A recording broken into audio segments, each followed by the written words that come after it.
Payson and Friends of Payson. It's 6 p.m. right on the dot. Before we get started, I would accept a motion to appoint Mayor Pro Tem for this evening. I motion that we approve Bob Prosgard as the Mayor Pro Tem for this evening in the absence of Mayor Wright. I'll second. I have a motion and a second. All in favor, Council Lacey, Yes. Council Bryan, Yes. Council Ryan, Yes. Council Ann. Yes. Motion carries. All right. I've asked Tracy Zobel if he would give us an opening prayer, and then Sean Black will lead us in the Pledge of Allegiance.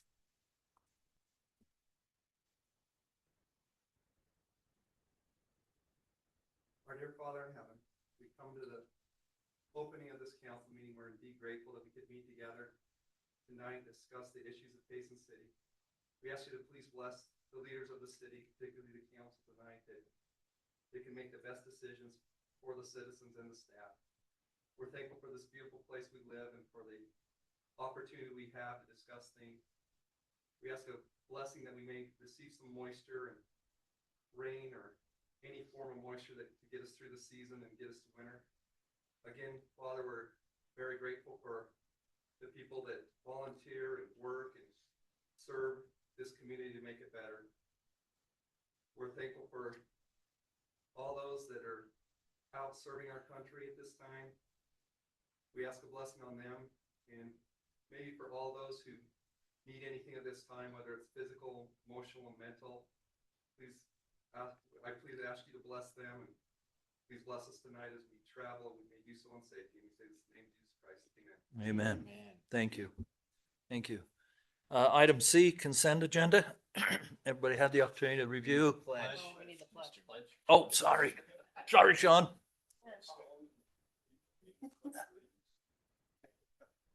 I pledge allegiance to the flag of the United States of America and to the republic for which it stands, one nation, under God, indivisible, with liberty and justice for all.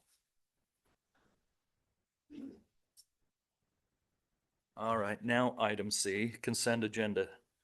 Council, have you had any opportunity to review any changes or suggestions? I motion that we approve the consent agenda. I'll second. Have a motion and a second. All in favor? Aye. Aye. Consent agenda passes. Petitions, item D. Does say roll call vote. Does it say roll call? Okay. Then I'll go Council Ann, Yes. Council Rowley, Yes. Council Bryan, Yes. Council Lacey. Yes. You get that? Sorry. Item D. We have no report from Steve today, so we'll table or not entertain I-15 update to this evening. Item number 2, recognition of youth city council seniors, Shelby and Ryan.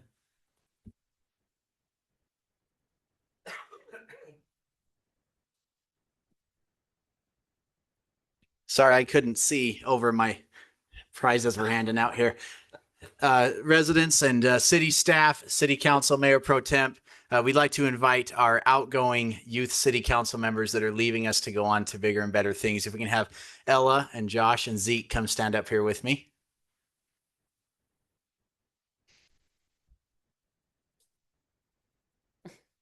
So these are our 3 graduating seniors, and they were with us from the beginning. Just you were a little late, but you got on board pretty quick. But they came on at the beginning of this year when Shelby and I actually were able to reorganize and restart the Youth City Council. We didn't have a lot to go on. Shelby and I talked to Springville City to see what they were doing, got a few ideas, and then the rest of it we made up as we went. And I think it turned out really good. And these youth, these 3 in particular, are pivotal. I am sad to see them leave. They were leaders. They came up with some of the best ideas. They were reliable. They showed up, and they asked really good questions and were extra respectful and just fun to be around. And so on behalf of myself, the rest of the city council, to Josh and Ellen and Zeke, we are going to miss you. And so I'm going to invite Shelby to come up and share a few words. And then after she's finished, if you'll please just share with us one thing you liked about Youth City Council, and then share with us what you're doing after, now that you're big kids now, okay? Big kids. Okay, I wrote a whole thing for you guys. So this is one of those bittersweet moments that comes with being an advisor for youth.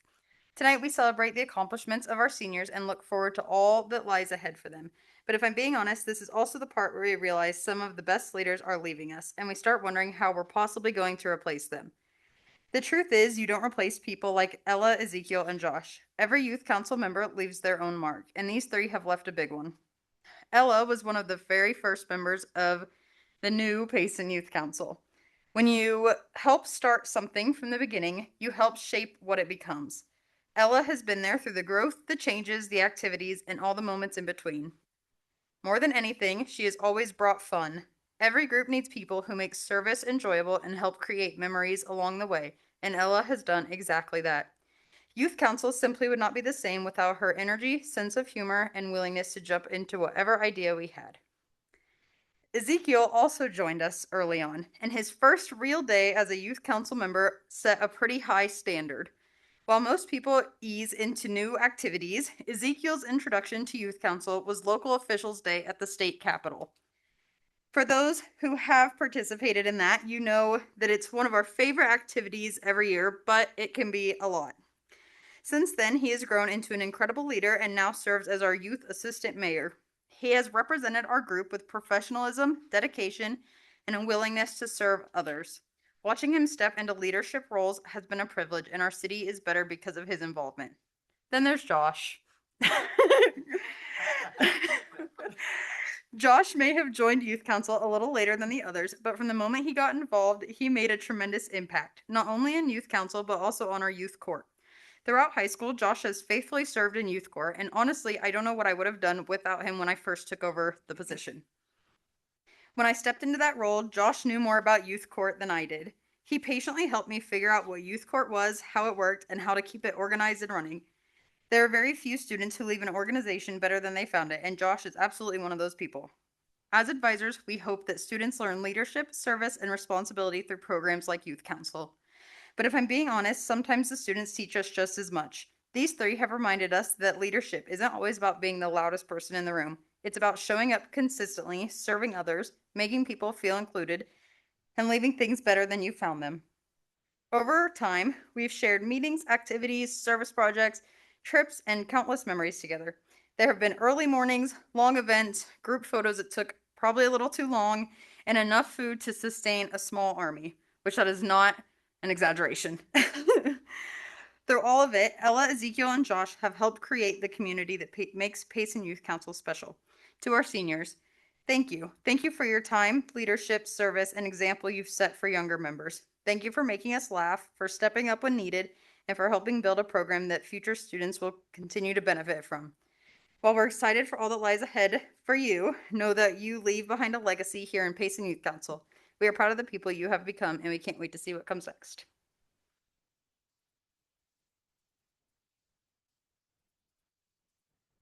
Start, tell us what you're. One of the things I loved about youth council was just being able to get involved and look behind the scenes and see everything that the city and local government really does for us.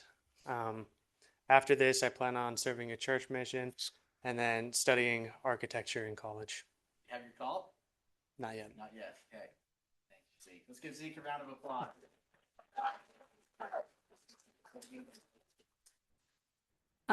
Okay, I say this every single time, but my favorite thing about being a part of Payson City Youth Council is hanging out with Ryan and Shelby. And that's a lot more to it than just hanging out with two amazing people. But like I think it's so cool for the youth to be able to be in a setting where they get to see like things that you don't really see. Like you're like, ooh, city council meetings are scary, and that's where all the adults are. And but it's like it's cooler than like it's perceived, and so it's cool to have a thing where the youth can see how a city is run and all the little bits and pieces that go into it. And that's my favorite part of city council and all that fun jazz. Anyways, I plan I'm gonna go and I'm gonna serve a mission for the Church of Jesus Christ of Latter-day Saints, and then afterwards go to college and all that stuff. Yeah. Mm-hmm.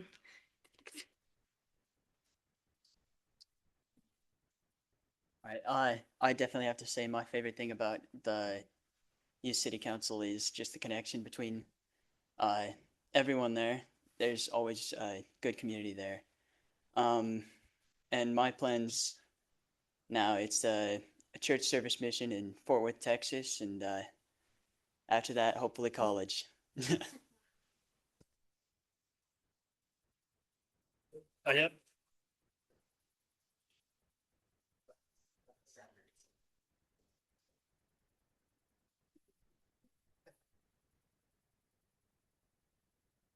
And thanks to all the parents for supporting them as well.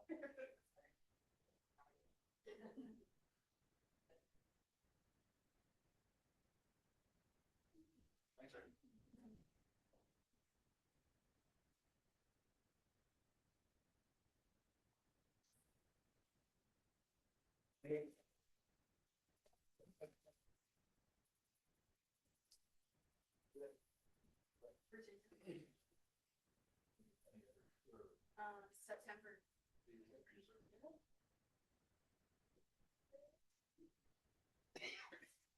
And tonight's budget night, so we're gonna turn the decision making over to them. We're gonna sit in this thing now. Nobody. Yeah, it's a great idea.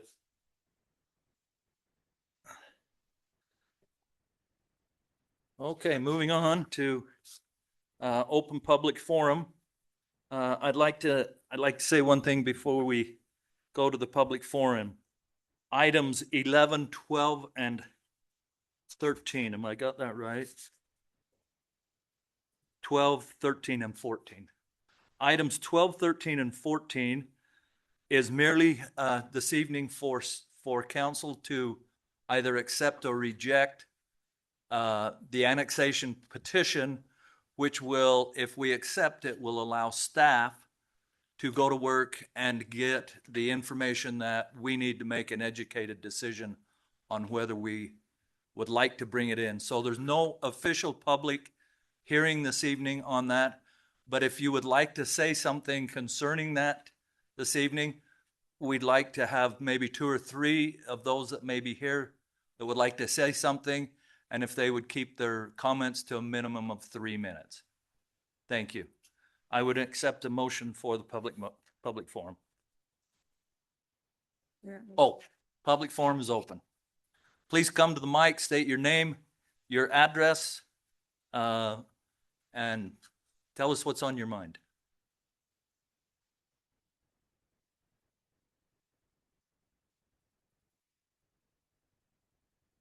Lee Johnson, Payson. We have a couple of concerns that's bothered us over the years. The festivities are coming, fireworks. They're banned in certain areas. Where we live is a lot of debris and grass and brush, fire problems all the time, and bottle rockets, illegal fireworks in a restricted area. And we have not yet seen any patrol over the years to combat this. And it's now no water, pretty dry this winter. So grass is still growing, everything's dry, gonna burn easily.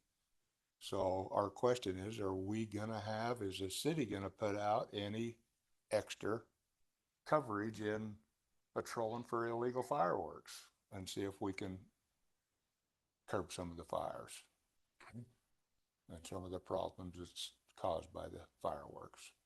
You know, but last year we watched a kid come off of 600 East and rode right down into the Hollow Park on his motorcycle and started lighting off bottle rockets. 10, 15 minutes later, there he goes. You know, it's just one of these days it's going to take off and burn. My second question is on Gary's Meats. It's been over 20 years now. Is he hooked up to the sewer line?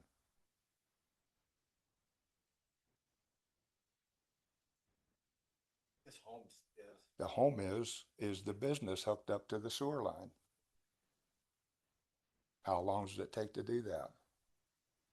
These are your ordinances. You people sit up here and put it in the ordinance, city law, and It's been over 20 years. The holding pen is supposed to be enclosed, soundproof, smell-proof.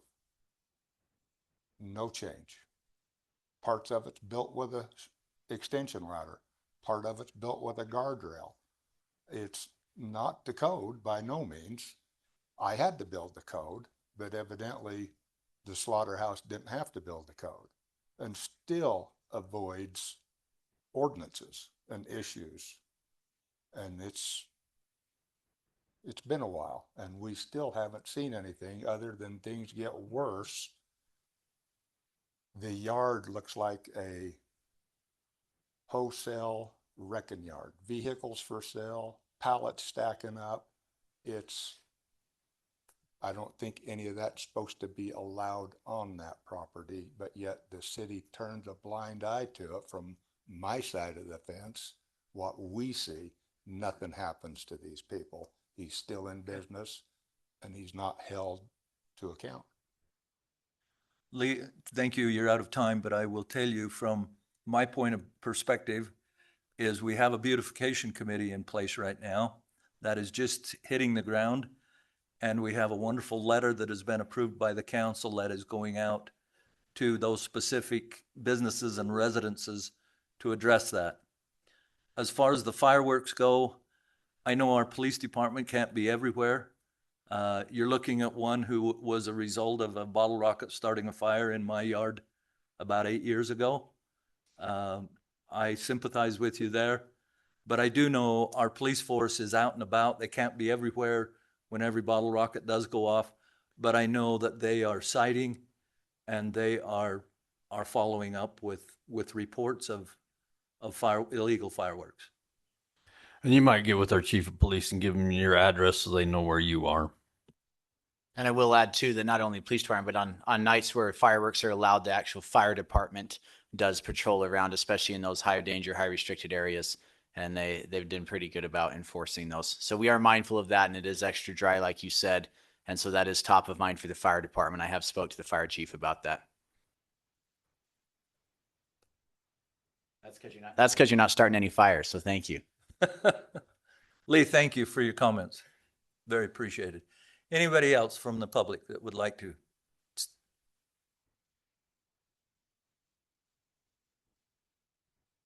Thank you, city council members, for giving me a chance to share some thoughts. And I have a little... State your name, please. My name is Taylor Ellis. I'm a home and property owner on 400 East. My property shares the western boundary with the Haskell Addition parcel. So I wanted to speak a little bit concerning that. Would it be appropriate to hand these out now before I say? Yes. Okay.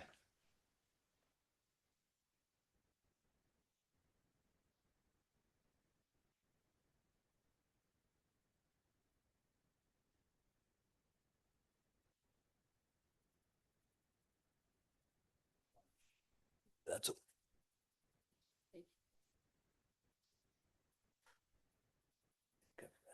Anyway, yeah, thank you for the opportunity. I wanted to say that I'm not against this annexation and the development of these parcels.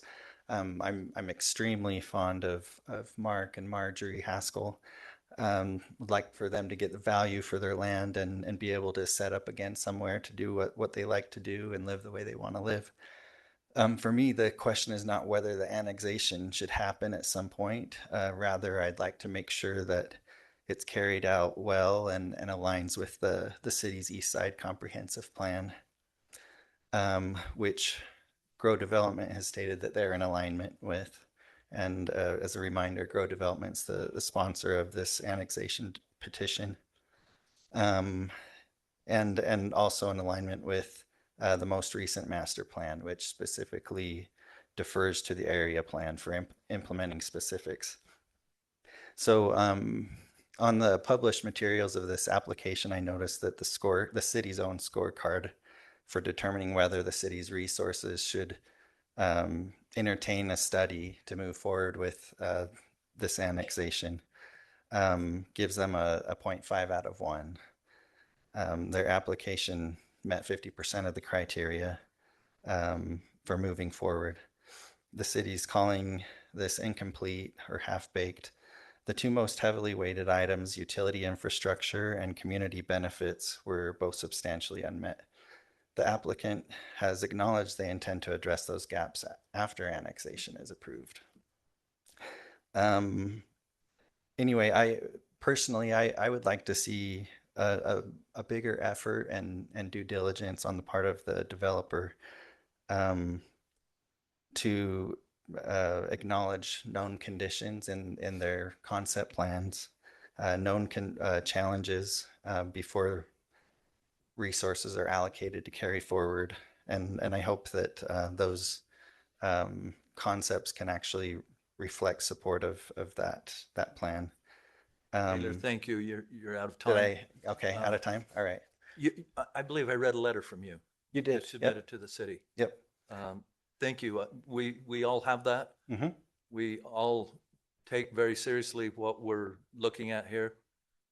But there again, I merely state that all we're considering tonight is if we want staff to give us a report on where roads, I mean, you've probably seen, I think you alluded to a cul-de-sac and some things, but staff ultimately will be the one that looks at it and tells us where our infrastructure should be and what have you. And so we might be a little premature on deciding what a subdivision is going to look like. No, I acknowledge that, and what I would love is for them to just give a little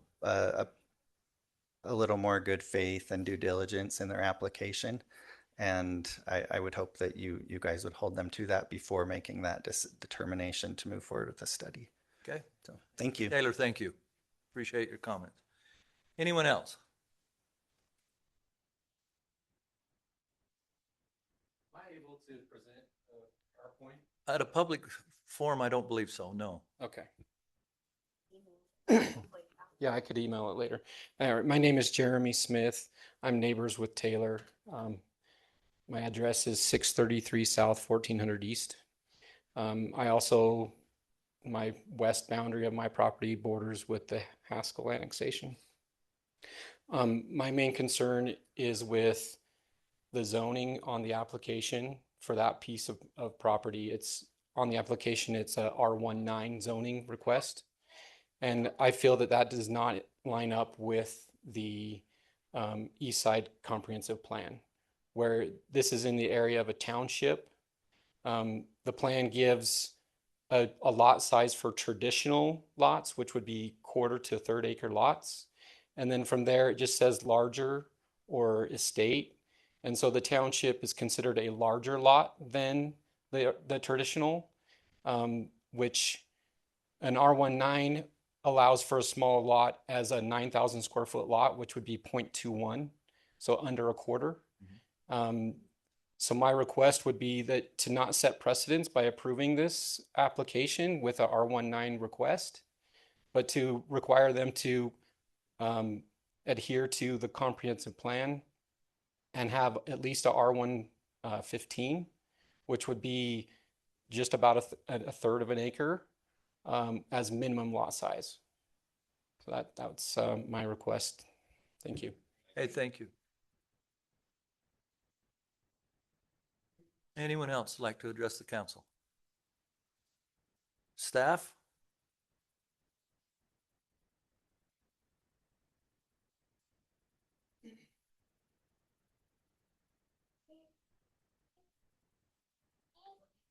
Yes.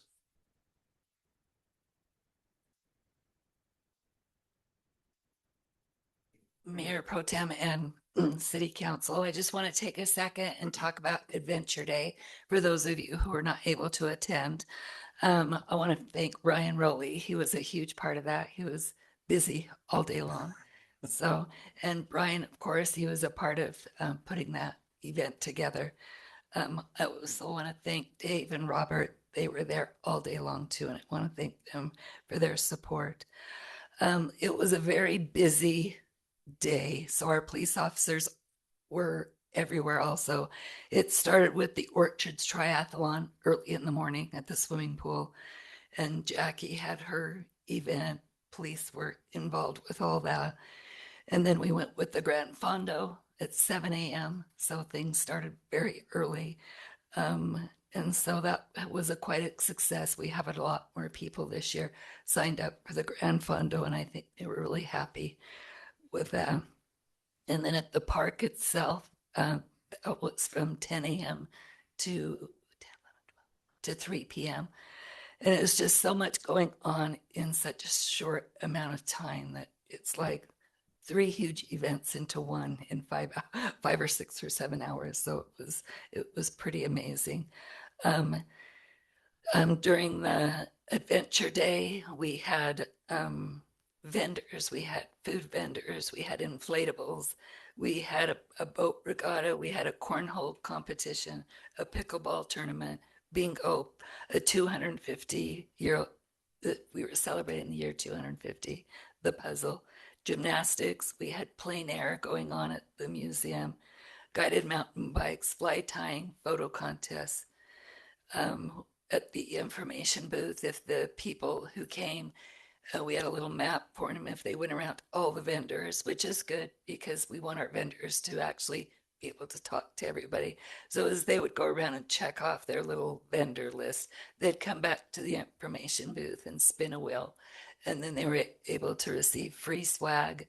And that's what this event is about too, is to keep reminding our community about our new Adventure Day logo and theme. So hopefully we'll see a lot more swag around town because there was a few hundred people who received free swag that day.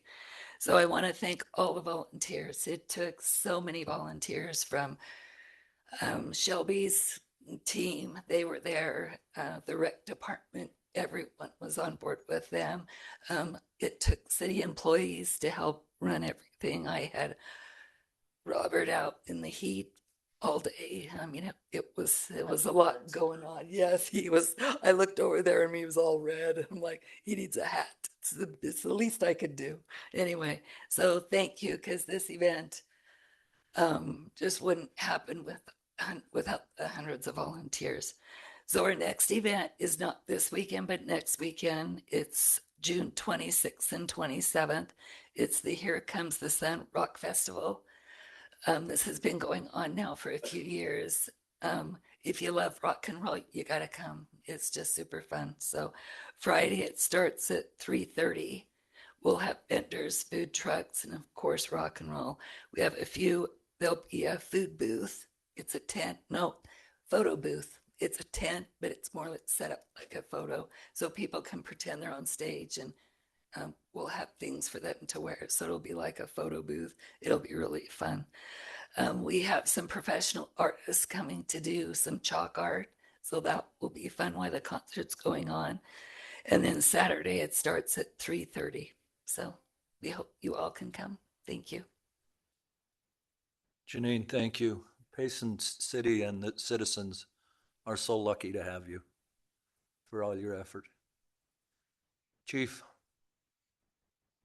I was going to follow up on it looks like he's left, Mr. Johnson's comments. We worked with Gary's to get him in compliance with nuisance, so we'll revisit that and make sure they're still on that. I think we spent quite a deal of time with them last year or the year before, so we'll revisit that and make sure the cars or whatever I'll go look at it and make sure we're, as far as the other stuff, we'll follow that as well. So Thank you. Thanks, Chief. Any other staff? Then we'll go to Robert, Dave, either of you? You good? Then we'll go to Lacey. I don't have anything really other than I did attend the 4-Bay event last night and thankful to the previous council and ones that are currently on it too that helped protect it.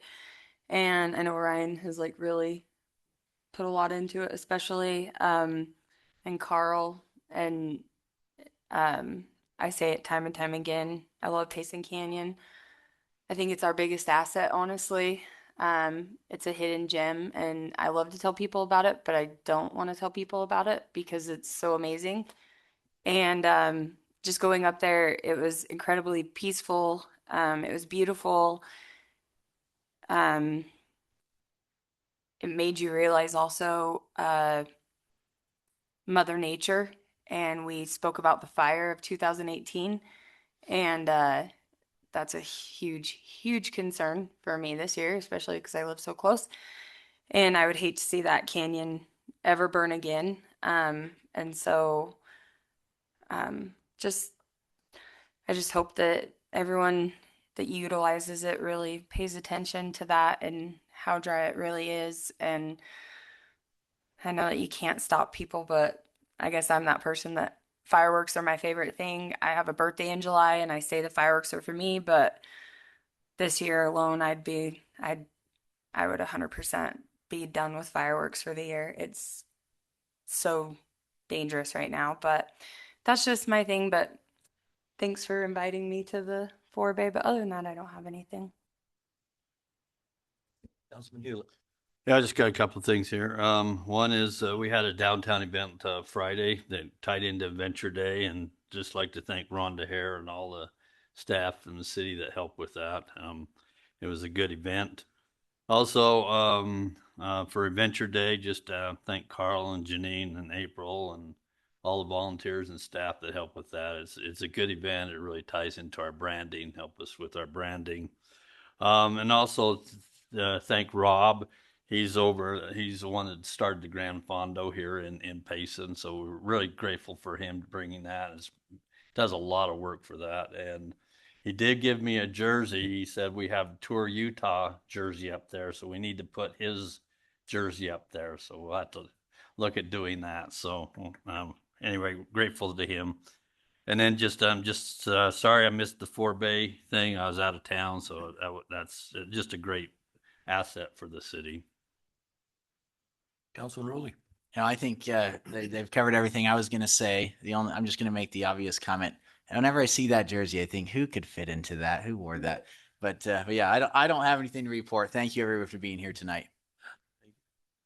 And I echo everything that everyone else said. I'm sorry I couldn't be at Adventure Days. I was out of town as well, but I was at the 4-Bay thing, and every time I go up there, I'm just so glad that we made the decision we did. It was the right thing to do, and I hope we can keep it safe and everyone enjoy it. We saw deer and birds, and the views are always spectacular, and so it is a valuable asset for Payson.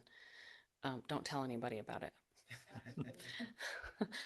I grew up going to Zion, and now and we would have the whole hike to ourselves, and that's long past now. And just thanks as usual to everybody that we work with. We're really lucky here. Thanks. Thank you. I'm just thankful for staff and for council members that as thin as stretched as we are, making it to the ribbon cuttings, to the groundbreakings, to the 4-Bays, to everything that we have going on right now, to have representation from the council. I talked to 3 people that were there last night, and they said council members were there. It was awesome. It was just, so thank you guys for being council members and representing Payson. Moving on, action item number E. I believe Kathy and Melanie, if we could do items 1, 2, 3. Oh, Robert, go ahead. Actually, can we just announce that item 15 is going to be tabled? Yes, thank you. Item number 15, if any of you are here. That's the Payson Gateway Plan. That is correct.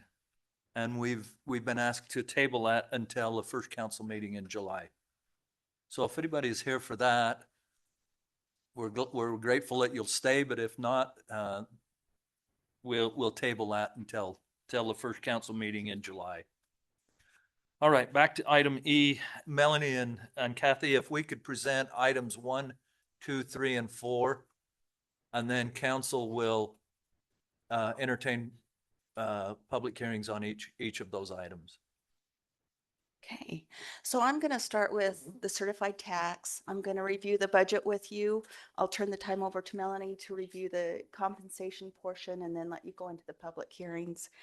You probably know I go kind of fast, so if you have any questions, just stop me.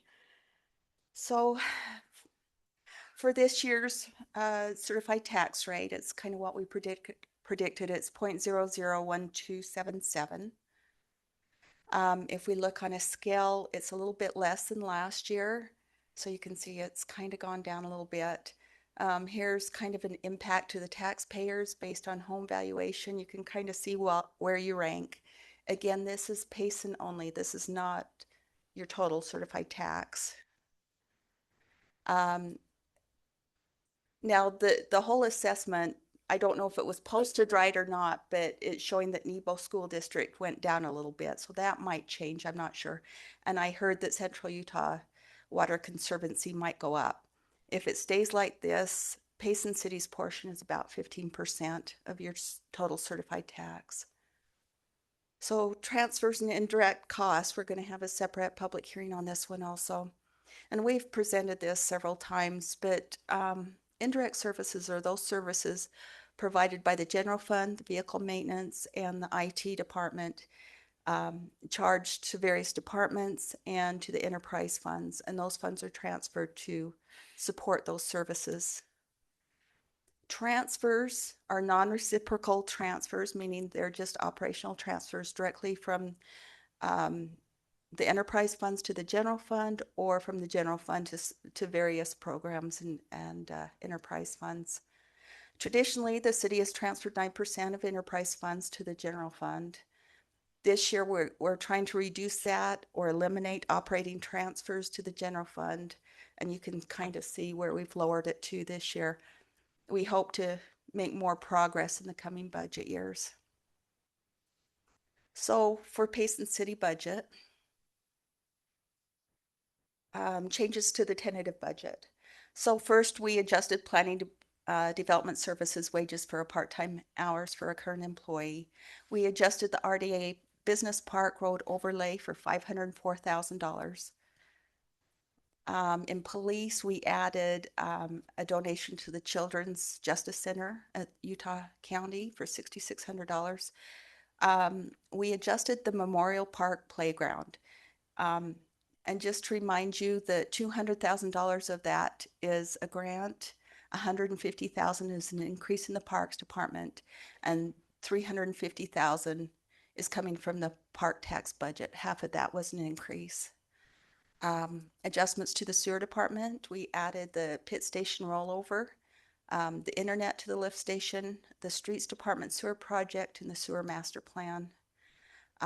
We added communities that care revenue of $35,000, and they also received a grant for $18,000. We rolled over the HVAC system in administration and moved the installation to the fall. That's $700,000 increase for a total of $950,000. Streets, we added a 3-month sidewalk data entry person. That's a one-time project cost. Projections and indirect services were updated for $98,000. And we adjusted $481,000 transfer from the general fund to restricted debt service in the capital service fund. So here's the reconciliation of those amounts. You can kind of see how it was broken out if you have an interest in that. Budget highlights for fiscal year 2027, we're proposing $126,573,786 budget. For funded personnel positions, we're requesting departments wait to mid-year to fill them, just so we can monitor the economy because of the rumors about the economy. We've added 2 increases for employees, a 2.7% increase that'll be allotted through COLA, and a 1.3% will be merit at mid-year. And this is just a breakdown of the URS system, and you can kind of see the breakdown. These amounts are added as employee benefits paid directly to URS. Funded personnel for this year, we're proposing the following new positions: a new police officer with promotional opportunities for 2 officers, 6 EMTs for the ambulance department, and we're offsetting that with part-time wages, a water employee with some seasonal help, some adjustments for a public information officer, a GIS position, and streets is requested, again, the 500-hour employee for data entry of the streets condition. In the water fund, we've allowed for a 4-bay bond amount that's going to be transferred from the general fund to the water department. The water department is charged with federal lead and copper lateral replacements that have been funded. The city is seeking options through WIFIA, funding for capital water, sewer, and storm drain projects. We'll be bringing that forward hopefully pretty soon. And then we'll also do a budget adjustment when it comes forward, if that is approved. We've added design for the Main Street CUP project. And this is just a quick overview. Those items that are highlighted in color are those items that we funded. Those in black were requested, but we have not funded those this year. And the water fund has a $8,750,277 budget. And here's the offset to the expenditures. Impact fees for the water is $1,371,858. When you see the audit at the end of the year, the impact fees and the enterprise fund roll up into one presentation. In the solid waste, just a great deal of the budget expenses the landfill pertain to maintenance and improvements of the landfill. In addition to the landfill, the solid waste department handles garbage collection and city snow plowing. The landfill is getting additional C&D revenue from school demolitions and other projects. And they've requested fencing and a 10-wheel dump truck. And here is the solid waste revenue. It's $4,417,722. And the offsetting expenditures with that. In the electric power plant, they're concerned about large capital projects, the transmission line, the substation. Both of those will come through impact fees. The power plant construction and lighting projects. 2027 was scheduled as the third of a 4-year rate increase plan. We're not going to follow up on that this year. We don't have any straight utility increases. There's a couple increases we're suggesting, but those are user fees, not utility fees necessarily. The electric plant payments made through UAMP's operational billing, you'll see that in the operation. So we will not own the plant until it's paid off. So we don't have any debt service associated with that. A transfer from the general fund will cover the cost of the Utopia payments. And again, there's a lot of projects going on in the electric fund. The colored items are those that are funded. The item in black is a WIFIA project. Again, we haven't budgeted for that yet. The electric power plant has a $23,698,501 budget. And here's the offset to that. And then we also have impact fees through the power for $4,613,000. In the sewer plant, the sewer plant continues with the construction of the sewer plant. The sewer department is in a unique position because approximately 64% of operational revenue goes to debt service. So it's really, that is due to the big sewer plant. We will have issued by tomorrow $5 million bonds to complete the sewer project.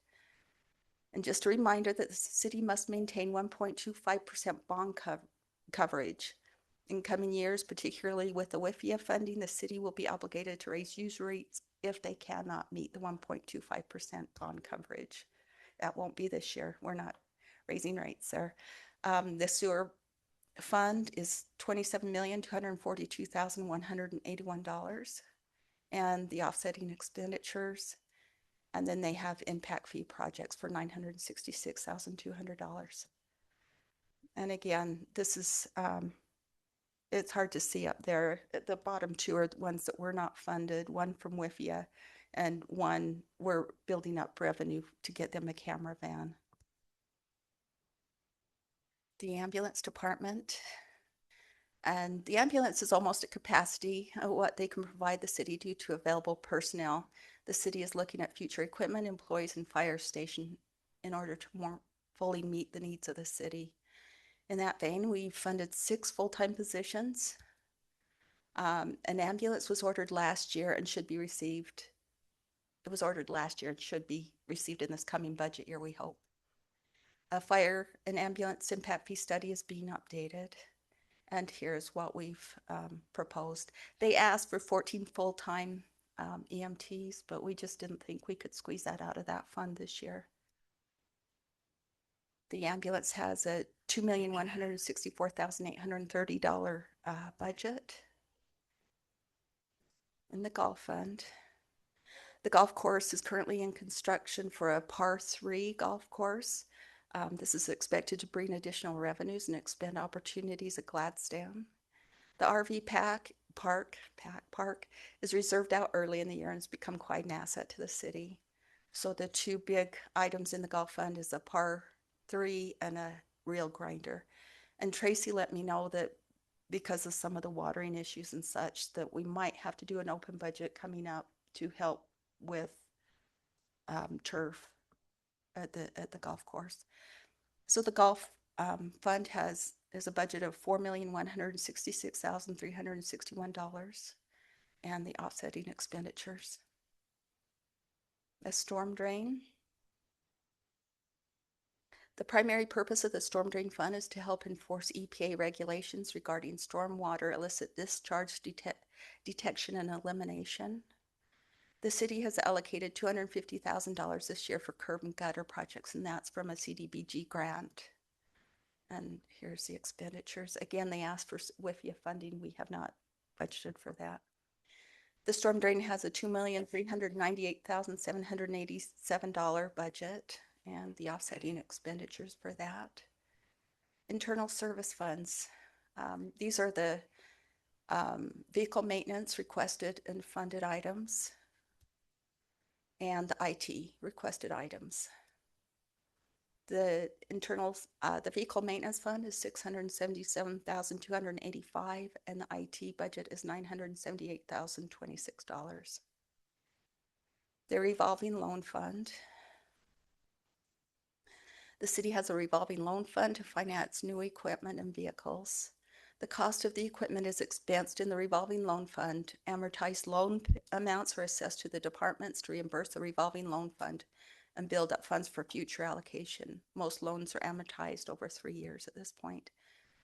Vehicle replacement is based on the assessment of the vehicle maintenance director. And here are the items that we're rolling over this year and the ones that were not funded.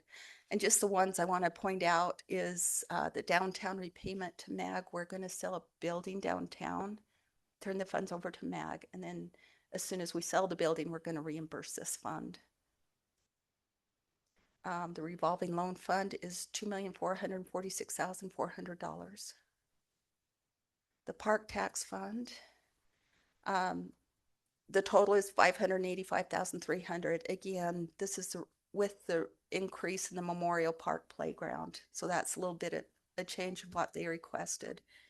So there's $595,300. We added $10,000 for advertising for the park tax election that's coming up. In the general fund, sales tax is steady right now. Building permit revenue is down, and I understand that's pretty consistent with other cities right now. In previous years, we've transferred excess fund balance from the utility fund to the capital fund. This year, if we have excess fund reserves, we're going to concentrate on transferring that directly from the general fund. The effect of that is that, if I can get to it, it looks like we're expending more fund reserves out of the general fund, but actually a good portion of that is the transfer of excess fund reserves. So it's not an expenditure, it's a movement of fund balance. That also, and I just want to point out, gives the council the opportunity to do capital projects. It's benefited the city because we've been able to do the downtown. We're funding half of the fire station, and excess funds will be available for the council to allocate. And my thing stopped. I apologize. There we go. So the general fund is comprised of the following individual funds that you'll see in the audit. Again, these all roll up into the general fund. And when we talk about fund balance, it's a combination of all these funds. BNC revenue, again, is restricted funds. It's not available for use for any other purpose. So the funded and requested for the BNC fund, the building maintenance fund, oh, I want to point out too that there is one BNC project that will not be complete by June 30. We will have to bring that forward for a budget adjustment so they can complete that budget. We didn't have it in time to get in this budget proposal. Building maintenance, engineering, parks, fire, a library, and the police station. Recreation, streets, pool, seniors, cemetery, petite meat. Here's the overall budget. If you look at the bottom, you'll see those little funds that roll up into the general fund, beginning with BNC road funds. The total budget of the general fund is $34,013,391. And here's various, we have various and broad departments that participate in the city through the general fund. The RDAs, there will be a separate hearing on the RDAs, and we can come back to this if you have questions. The town redevelopment is primarily the Walgreens Economic Development Agreement, and that extends to October 2028. And then we have the redevelopment business park, and that's primarily the innovation center. And here's the requested and the funded for the RDAs. I'm going to turn the time over to Melanie and let her go through the compensation portion.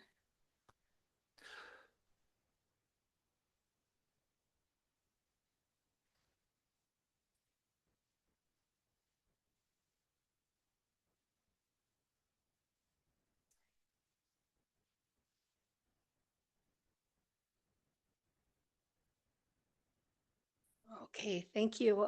As Kathy indicated in the budget, we are proposing an increase for executives, but starting in 2024, there was a requirement that we have to hold a separate public hearing. So even though Kathy's already highlighted and covered that, we're going to have just take a minute, and there'll be time for the hearing to highlight on the executive positions.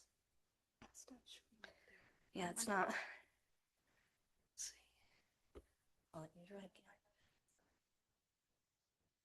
Please hold.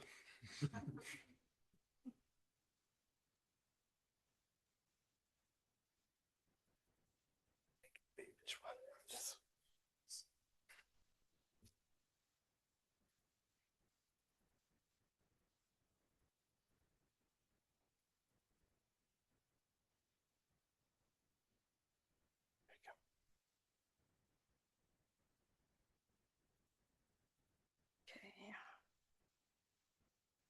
So let me just go here.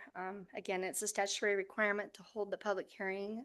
So this is based on Utah Code 10318 that cities are required to hold a public hearing on increases proposed in the budget for executive and statutory officers. These are just some of the definition. Compensation means salary, a budgeted bonus, or budgeted incentive pay, a vehicle allowance, a deferred salary. And then compensation increase, as mentioned in the definition above. An executive municipal officer is defined as the chief administrative officer, assistant, city attorney. An individual is the head or chief of a department. So this is the positions that Payson City has for our executive officers. And so it's proposed that these individuals would receive a 2.7% increase and up to a 1.3. That's not a guarantee. We have a merit program based on performance evaluations. So the total proposed increase for our executives would be 4%. And this is the same percent that, as Kathy has indicated, is for all employees as well. Are there any questions?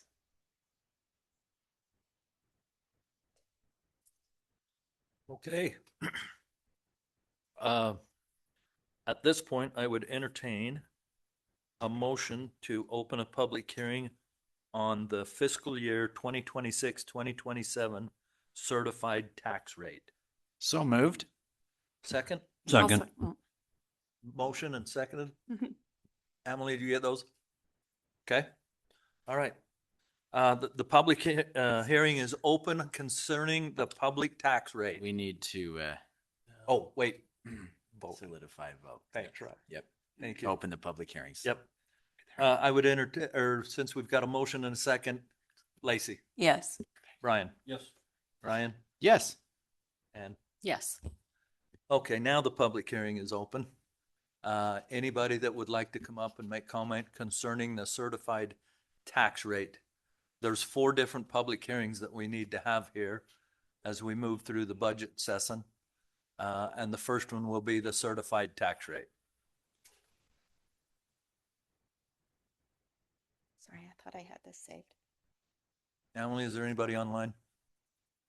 Not noting that anybody, I know, I'm getting there as fast as I can. Sorry. I'm not as It's- fluent in this. okay. Not seeing anybody online or any public comment, I would accept a motion to close the public hearing. So moved. Second. Motion and second, Councilman Ann. Or Yes. Councilperson Ann. Yes. Sorry. Councilman Brian. Yes. Councilmember Brian. Yes. Councilmember Lacey. Yes. All right. Public hearing's closed. Council, discussion. Could you go to the next slide? You bet. Right here? Yes, thank you. Property taxes are the most stable source of income for a city. However, I believe they're the most sacred as well. And we try to keep these as low as we can. And last year we did impose a property tax increase, and 100% of that money we are setting aside for a fire station. And we've already made those transfers. And so we do not make tax increases lightly or willy-nilly to fund frivolous or silly things. And this year, after much discussion and much deliberation, Payson City is not raising their portion of property taxes, which I'm very proud to see. So luckily, there's not much to discuss here. Right. We all concur pretty much. Okay, Yes. then I would entertain a motion. I move that we approve the certified tax rate for fiscal year 2026, 2027. I'll second. I have a motion and a second. Councilmember Lacey. Yes. Councilmember Brian. Yes. Councilmember Ryan. Yes. Councilmember Ann. Yes. Motion passes. Item number 2, public hearing for fiscal year 2026, 2027, executive municipal officers compensation. I would accept a motion to open a public hearing. So moved. Second. Motion and a second. Roll call vote. Councilmember Ann. Yes. Councilmember Ryan. Yes. Councilmember Brian. Yes. And Lacey. Yes. Okay, public hearing is open.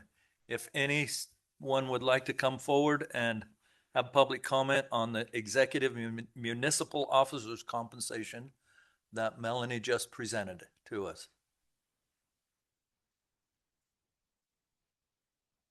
Emily, I'll ask again, is anyone online? Not noting that anyone is online and no public comment, I would entertain a motion to close the public hearing. Have a motion, second?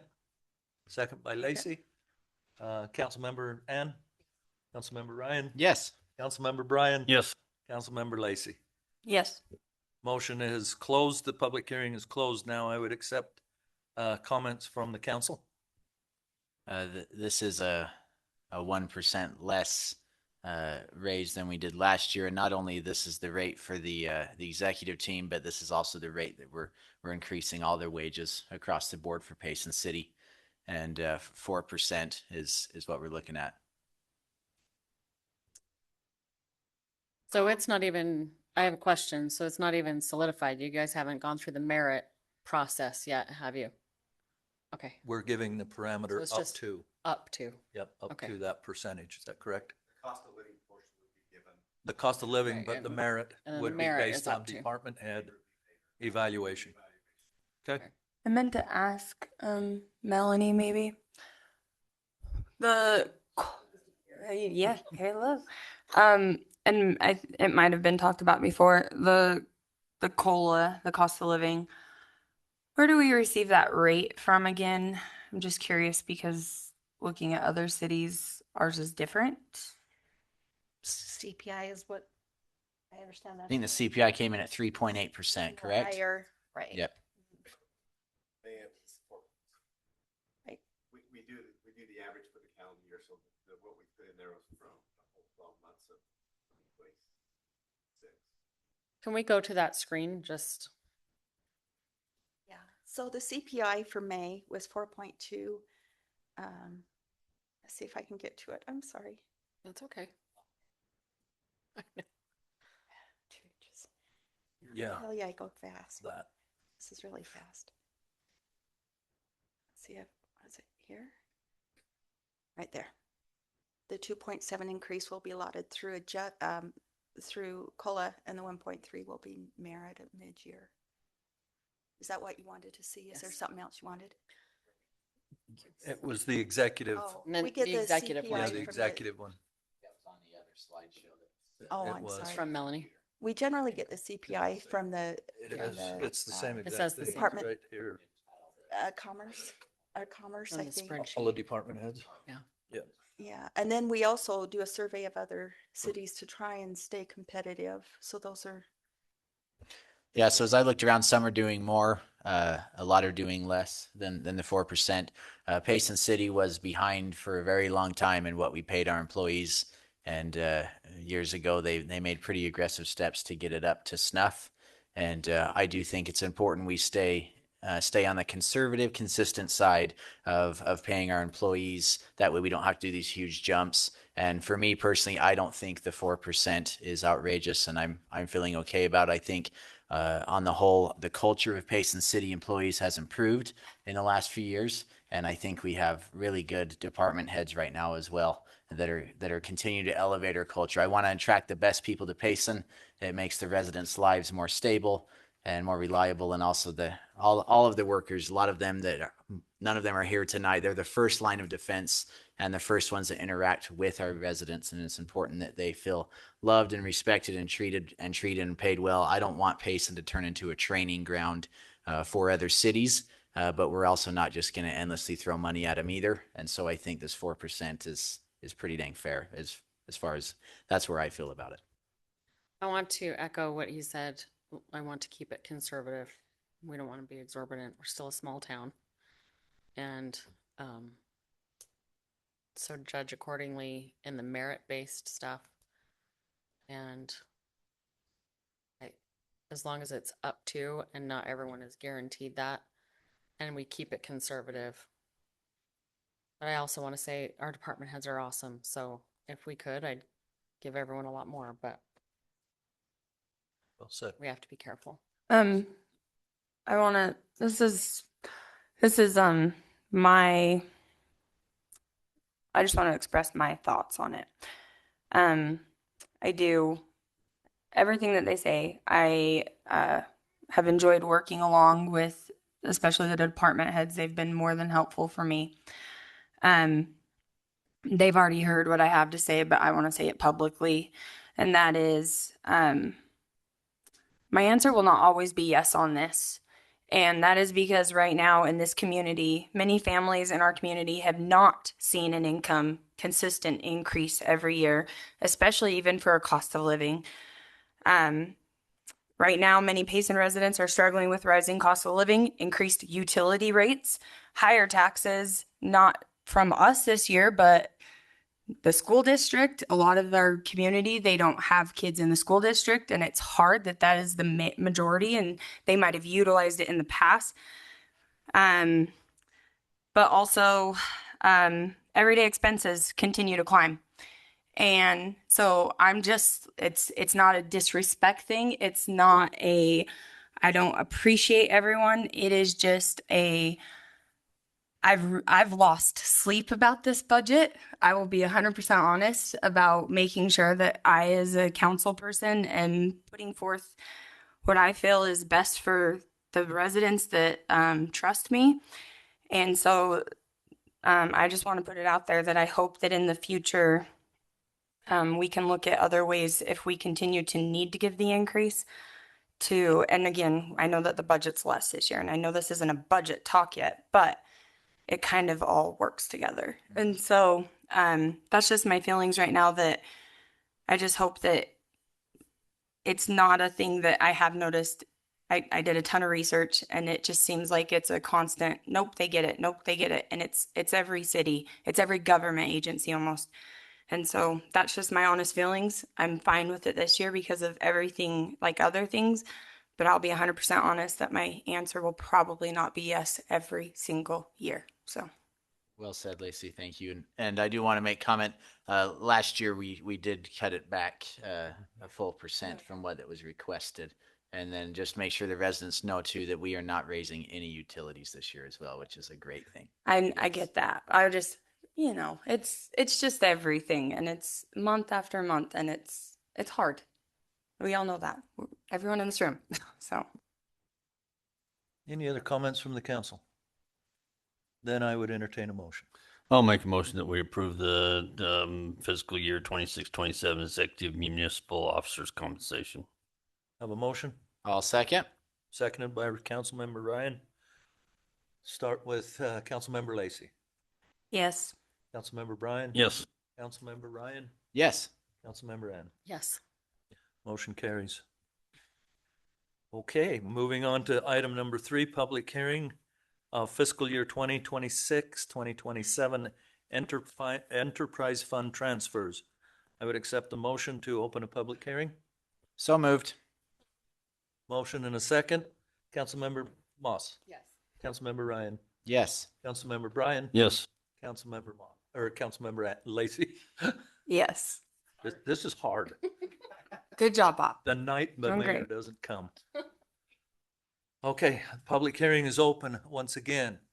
Citizens and staff, you have the opportunity to come forward and give us some public input on the enterprise fund transfers as presented to us. And just so you know, we seem to be moving quickly. We've been working on this budget since Lacey and I took office in January. We've had work sessions, we've had continual feedback and discussions, and we're to the point now that we think we've got our budget where we can face the citizens of Payson. We're mindful of salaries, we're mindful of increasing costs of everything from fuel to food, but we're also mindful of the increasing costs that are passed on to the cities from the entities that we do business with to make the city function. Taking all that in the washing machine, and what comes out of that is we chose not to raise any fees this year, any taxes. At some point, we're going to have to bite the bullet and do that, but it's not this year. We felt like that we needed an opportunity to catch our breath and take a good hard look at where else we can cut.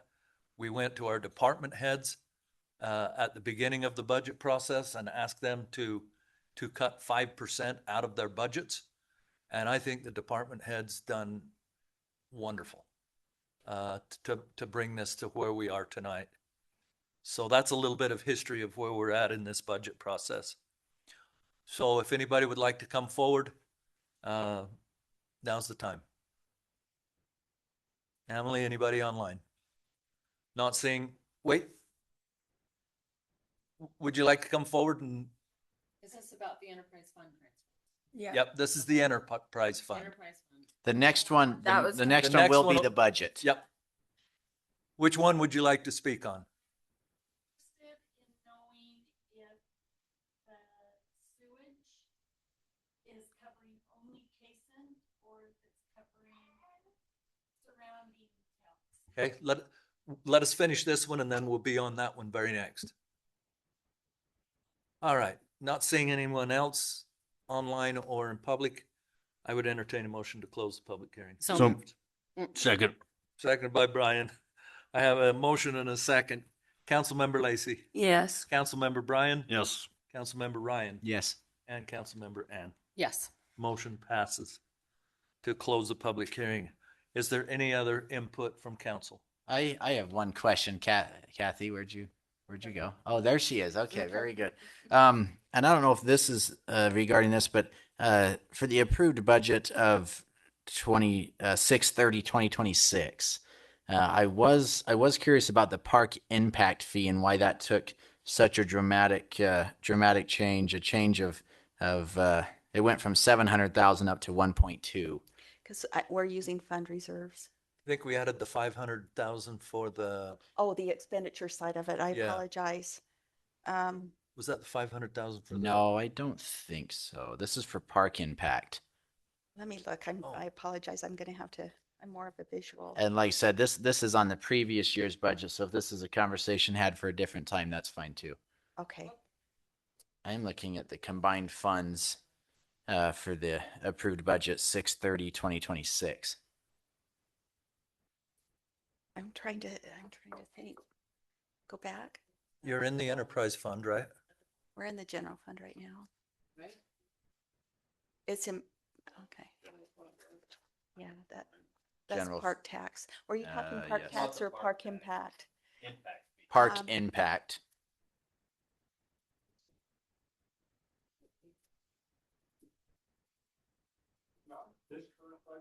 This current budget. Maybe Carl can answer that question. Thank you. I just saw the change just from. We added a couple of things last year. We added the additional funds to the high school for additional tennis courts. Okay. 350, and we also added the Wilson School payment. Okay, very good. That answers that question. Thank you. Apologize about that. Okay, Thanks, Carl. that answers that. Thank you. Stick around. We're not done with you. No, you're good for right now. Are there any other discussion from the council? I just want to say I appreciate the lowering of what you normally do. My goal down the road, I would love it even more because I would love to be able to use the money that we're moving it from for some other things too. But I think it's awesome. I think it's great, and so I just wanted to just state that. Right. And that's our goal coming up. We will still have the indirect services because the enterprise funds are supposed to pay for their own services, and that's the allocation there. But yeah. On the enterprise fund transfers, do we have any kind of plan or goal set up to ever use some of these transfers, some of the extra funds? I know they could be used in a million different ways, but to start attacking some of Payson City's debt a little more aggressively, is that ever something that we discuss? Most of the debt, we have two primary sources of debt. We have the pool bond that's going to expire 2027. 27. And then we have the enterprise fund debt. So we really, once it's transferred to another fund, but we can use whatever revenue is in the enterprise funds itself because these are self-contained businesses. Did that answer Yes. your question Okay. at all? We can always look at that. Yeah, I just think moving forward, if I know it's a drop in the bucket, but just attacking that, adding a little bit of extra to those debt service, I think is wise and prudent with the residents' funds, and to try to get us our head above water as fast as we can to be out of the bondage of interest. Right. And I agree. One of the things we are concerned about, though, is that we have sufficient fund reserves in the enterprise fund. So if there is a crisis or, a natural disaster or something, that these funds can act on behalf of the citizens to provide services still. Yeah. So we don't want to eliminate all that. Right. Thank you. Any other discussion, council? Then I would entertain a motion. I motion that we approve the fiscal year 2026-2027 enterprise fund transfers. I'll second. I have a motion and a second. Councilmember Ann. Yes. Councilmember Ryan. Yes. Councilmember Brian. Yes. And Councilmember Lacey. Yes. Motion carries. I'm going to be all night long counting these. Okay, item number 4. I guess does being mayor pro temp negate his ability to vote as a council member? Can I vote? Oh. Okay. Because it hasn't affected any votes right now, we're okay. But you still vote, Bob. Oh. Yeah. You can vote. Then all mine are Wearing yes. two hats. Okay. Yes. So far. Council member. It was going to be a tiebreaker. We were going to bring it up, but because all the votes were majority. I think it'd be good to, especially on budget, have Bob's input and vote on Yeah, this too. absolutely. I would like to. Okay. All right. Now the big one. Item number 4, public hearing on the adoption of fiscal year 2026-2027 budget. I would entertain a motion to open a public hearing. So moved. Second. Motion and a second. Councilmember Lacey. Yes. Councilmember Brian. Yes. Councilmember Ryan. Yes. Councilmember Ann. Yes. And Councilmember Bob. Yes. Public hearing is open. Anybody that would like to make comment concerning the entire fiscal year budget may now come forward. This would be a great time for your question.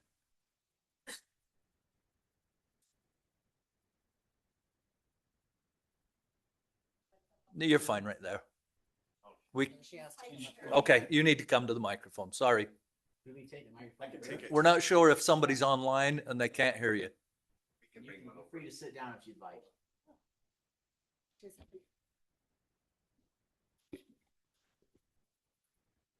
My name's Heidi Perry, and I've lived here for 2 or 3 years, and the sewer cost shocks us every time we look at it.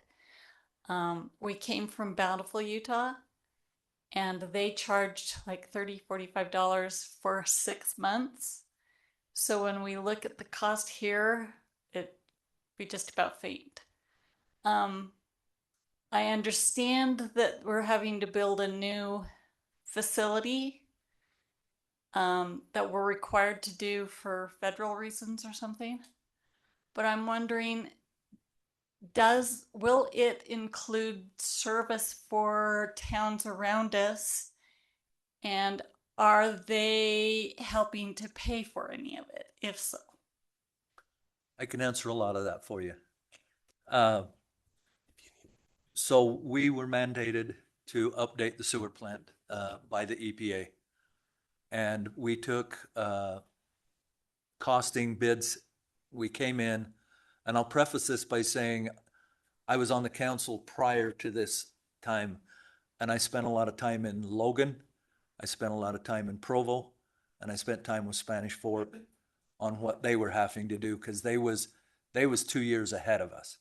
We got told that there was going to be some changes, and so we held off, and COVID hit, and it just drove everything out of the bucket. Then the Biden administration put a time period that we had to meet on, and so we had to move. We went through the process, and I must say, for what we did, so Logan originally budgeted $86 million. They come in at 119. I can't even remember Provo's. It was even more staggering. Spanish Fork was about the same percentage. They were about 38% higher than what their original council budgeted cost was. Payson City budgeted $70 million for our sewer upgrade. And one thing that gave us the leg up is immediately we started purchasing the long range products that we were going to need to complete the project, and paid for them at that point of the project early on. So we beat the cost increases. We beat everything. Last council meeting, we approved the final $5 million of $70 million. We came in right at budget. So we don't have any cost overruns. We're right where we need to be. And that's been hats off to our contractor that's down there, hats off to our staff, and hats off to our administration for staying on top of that like a hawk. In answer to your do we share sewer? We have interlocal agreements with certain cities. We do supply sewer for Elk Ridge City right now, but we also have interlocal agreements with them on water that we connect to some of their water systems. Do they pay their fair share? Absolutely. Yep, they do. We are not a council that is in business to be the big brother anymore. Payson City is Payson City, and the other cities are cities that need to pay their own way. And so we treat it as a business, and they have to pay their fair share. Okay. I'm gonna say, here's the bad Lacey. I disagree with that. I've asked since January that we do a study to see if they are paying their fair share based on the papers. I don't think so, but that's just me. I was told that they were given the chance to help like buy into the sewer upgrade or system, and they did not want to. And so for me, I see it as, again, an incoming resident who also pays a large sewer bill. And I first asked the question in January, though, but I see it as they're getting a great smoking deal, and we're the ones paying the bond back. And I also know that that city then upcharges their residents because they maintain the lines in their city. It would cost them a lot more if they even could build their own. And so I will keep pushing for the study to be done. I know it takes time. I know Travis said it could take And 6 money. months or so, but we have the money for that. And so me personally, I want the same answer, and I haven't been able to get it yet, but I hope within the next year we have that answer, and then we can figure it out. But that's just my opinion. I can answer that a little bit, if I may. The original agreement with Elk Ridge City is that we were to give them 1,500, was it 1,500 even? Even at a set price with cost increases that we would incur, we would pass on to their bill also. Okay. We're nearing that connection total. I think we're about 1,300 right now. So in the next year, 2, maybe 3 years, there will need to be either a new agreement or Elk Ridge City will have to entertain the thought of going with Salem or doing their own sewer system. Okay. I'm very sensitive to what Lacey said because I was part of that. And that was years ago when Elk Ridge City first came to us. And we felt like at the time, a lot of these agreements are aged, right? And so what looks like a good deal today, it probably is a better deal than them having their own sewer system, but that's the agreement that we've had to live with. They also have to live with their agreements they made to connections to us for water. And so we feel like we're getting a pretty good deal there also. Okay. Does that answer it? I mean, Lacey's correct. Yeah. Are they paying their total fair share? No, but we're bound by an agreement that was signed several years ago. Okay. And is that the only one that? Woodland Hills. Yep. And it is time we evaluate those agreements and get them improved to help benefit our city that's taking on the bulk of the responsibility and charge for that. We want to be good neighbors. We don't want to take advantage of our neighboring cities, but we can't let the Payson residents subsidize it either. So it is time we reevaluate. Okay. Yep. And one I other agree with question. that completely. I have one other question. Mm-hmm. We were told that we may have lead in our water. When does that process take place of whether we're going to have that fixed? Travis, can you? We monitor for lead often, and so Travis can answer those questions. Travis is our utilities guru. Yeah, so the EPA said we had to go and identify any lead or copper that was in our water system and let the residents that have that in their lateral or main line know that. As far as I know, we don't have any lead, but we have galvanized and copper. So we've notified everyone that has that, and we're actively replacing our side of it. But the homeowner is required from the meter to their house to replace it if they have any galvanized lines, like they're old. So as far as I know, we don't have any actual lead, but there are galvanized lines and copper that the EPA doesn't like. So we are doing our part, but we have to let the residents know until they replace theirs that every year we have to notify them that they have that risk. So The first part of my house was built, I think, in 1884, and the last part in 2013, and something in the middle. So we're finding all kinds of surprises with what we bought. And we're just kind of trying to figure out when we can get sidewalks and do we get clean water. we have very little water pressure. How does that is there an effect there? So, if you could talk to me more about that, I'd appreciate it. Yeah, if you want to get a hold of me, like we can go through anything. I don't know if we want to go through all that tonight, but Okay. but yeah, you know, we try to do our best. Like, you know, water, it could be an issue in your house, like because we have hard water in Payson, so you get that calcium deposit that can build up in your lines. Like I just replaced the PRV in my house, which is a pressure reducing valve, and my pressure went way up. Okay. Because I've lived there for 23 years and mine had gone down, so I did that in my own house to fix it. That's not the city's responsibility, that's the homeowner. So we can definitely check your area and see if there's any issues with anything on our side, but it also could be on your side too. So. Okay, I appreciate that. And what was your name? Travis. Travis. I'm the public works director, so. Travis Yokeman. Travis Jockimson. Okay. All right, thank you. You say I'll get you my business Proscard, cards. I say Proscard.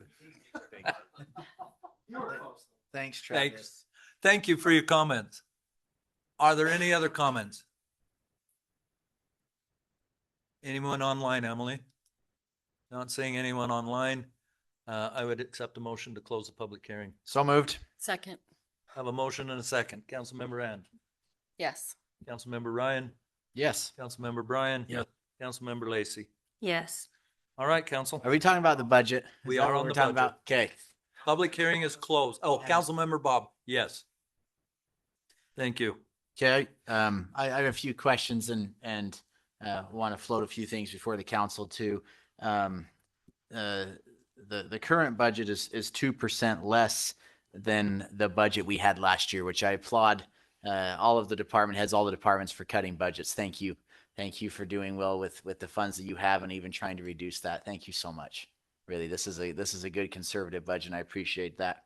There are a few items I do see I wonder about cutting, and I want to get the council's input on. The first is one that I had thought about, and now I'm wondering about is the business park road overlay.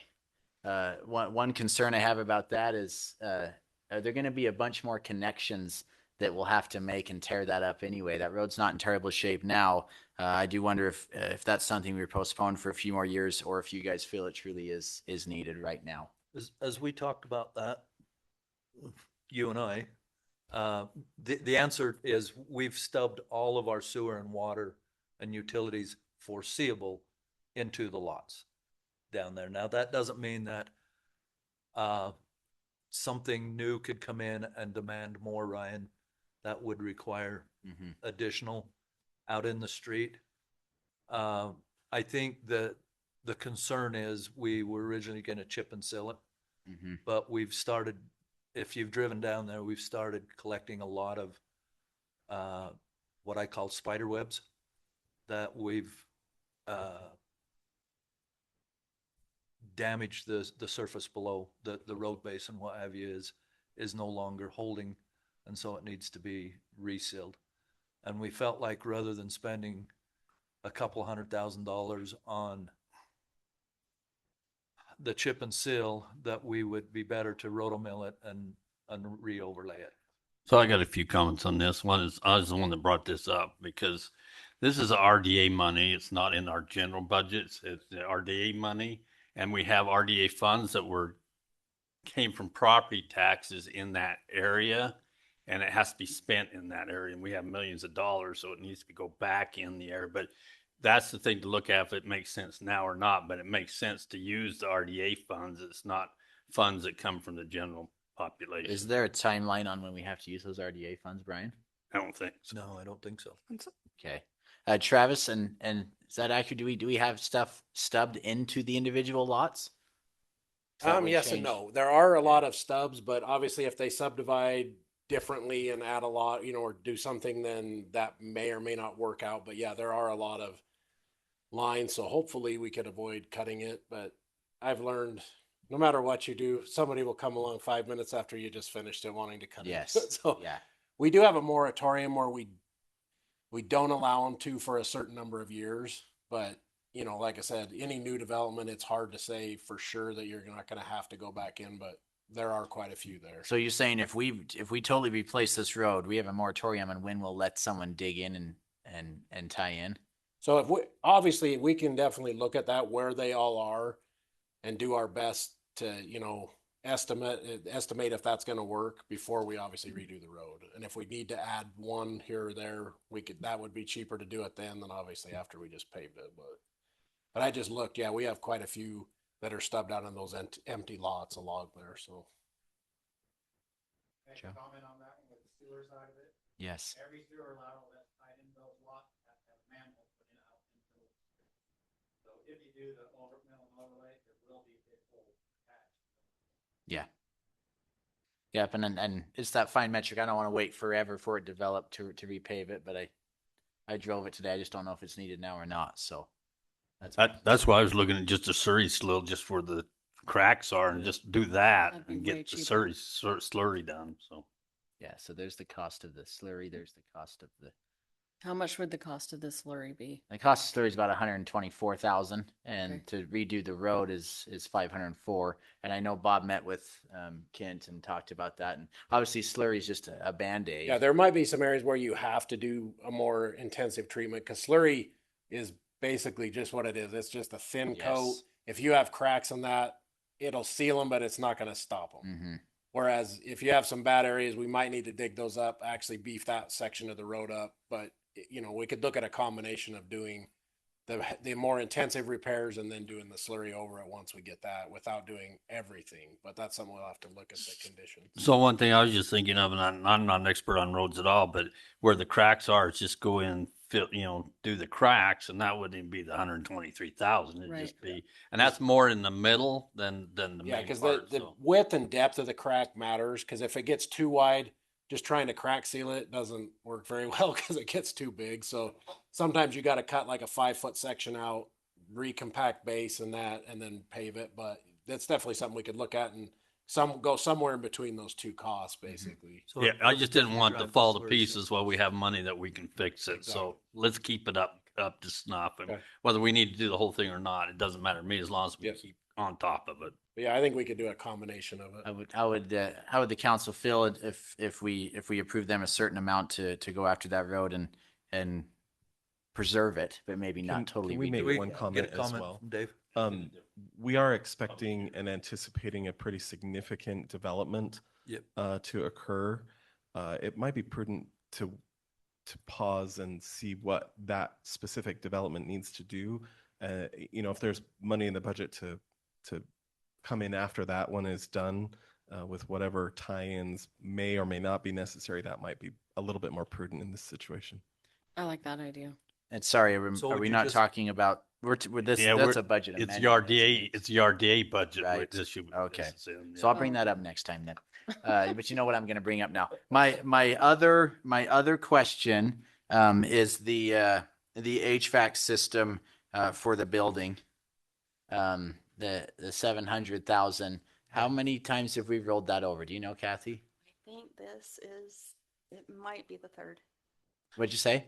Third year. Okay. Do we have any information of why that keeps getting rolled over? Yeah, why isn't I don't why know isn't it getting specific done? information. I know this year we went out for a formal bid. We hadn't done that previously. We got a contractor now online, but they don't want to do that project until May when it's cooler, so that we have air conditioning. I thought it was the fall.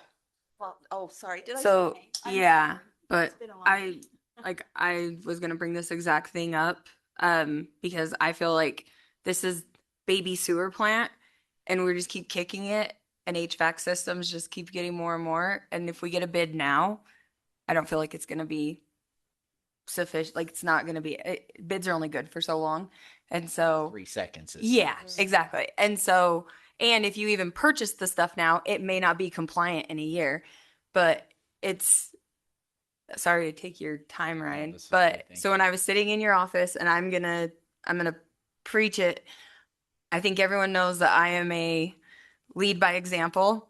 And as we were sitting in your office, number one, I made the example. If you go to Chief Bishop's office, you're in Florida with the fruit flies.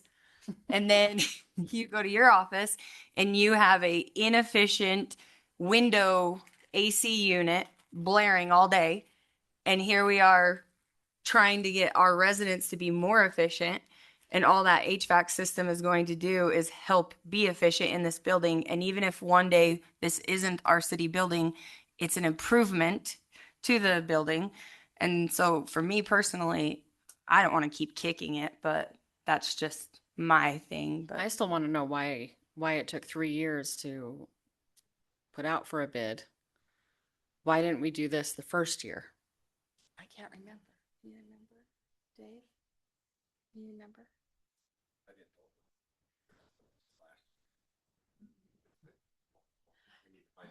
Yeah, we'll find out for you.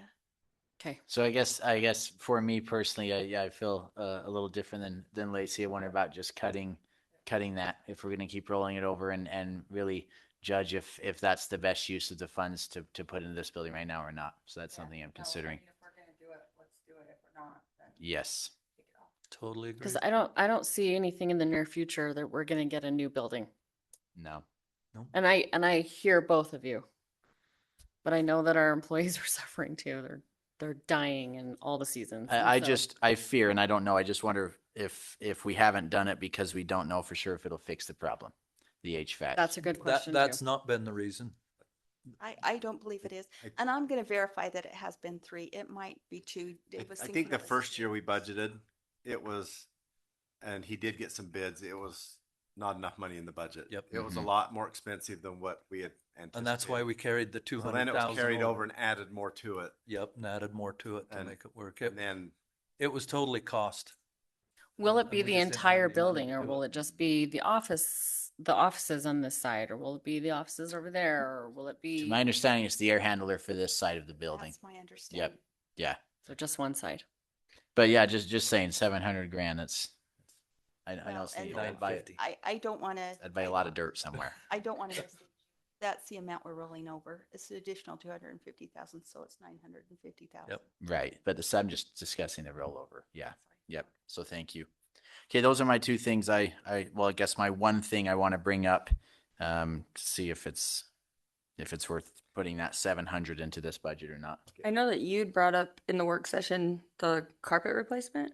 Did we ever talk We have about carpet that? in the banquet hall, and Steve has told me this is Okay. going to happen. So one this day. is gonna happen. Okay, because I know you had brought up like. And I do want new carpet in here. That's my favorite stain right there. Well, you had brought it up that I think we thought it was just for the seniors because that's what it says on the Right. budget. So I just wanted to confirm that. We'll have to. Thank you. Yeah. I have a question about the motocross study. Is that in this one, or is that in the amended one? It is in this budget. This one. 2027. I would like to not spend $80,000 on the motocross study and before we get more information. We need more information on how the residents out there feel, if it's going to be a big fight, if it's even needed, if it's important, all of that stuff. So I would like to save $80,000 and not do the study for that because I don't think it's not necessary right now. And I think it's just that's a lot of money. And one suggestion, you don't have to take my suggestion. If you keep it in the budget and you want to do your investigation this year, if you don't use it, it rolls to fund balance. If it's used, it's used. But that's just a suggestion. You can take it out if you'd rather take it out completely too. Okay, I don't know how the rest of the council feels about that, but I know that we don't have the grant money for this one, so my feeling was to take it out if the grant money that we received is not going to, because Yeah. I feel like we're doing a lot of studies right now. Mhm. We're not going to be able to do all of them, but that's just my feelings on it. I could add a little bit about motocross. We've been working on this for 20 years plus, so it's not something's new. And then Rocky Mountain ATV has a promise to bring in a national event if this happens. So there's a lot more to it than just doing the study. But I didn't even know that was in there for the 80,000. But it's something that we really need to keep pursuing because it's something we worked on for a long time. There is a lot of interest in it, but. and is Rocky Mountain going to help us pay for that, or?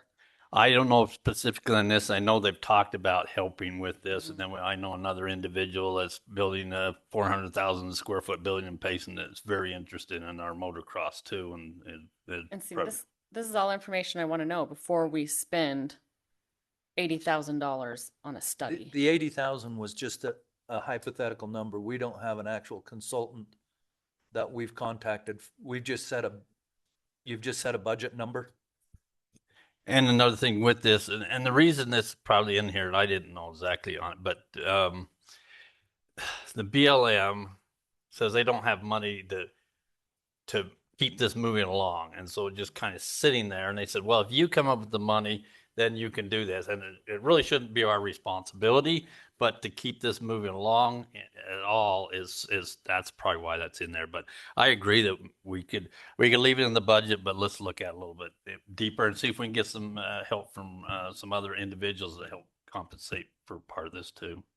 I'm just not confident that it'll be welcomed out there after the gun range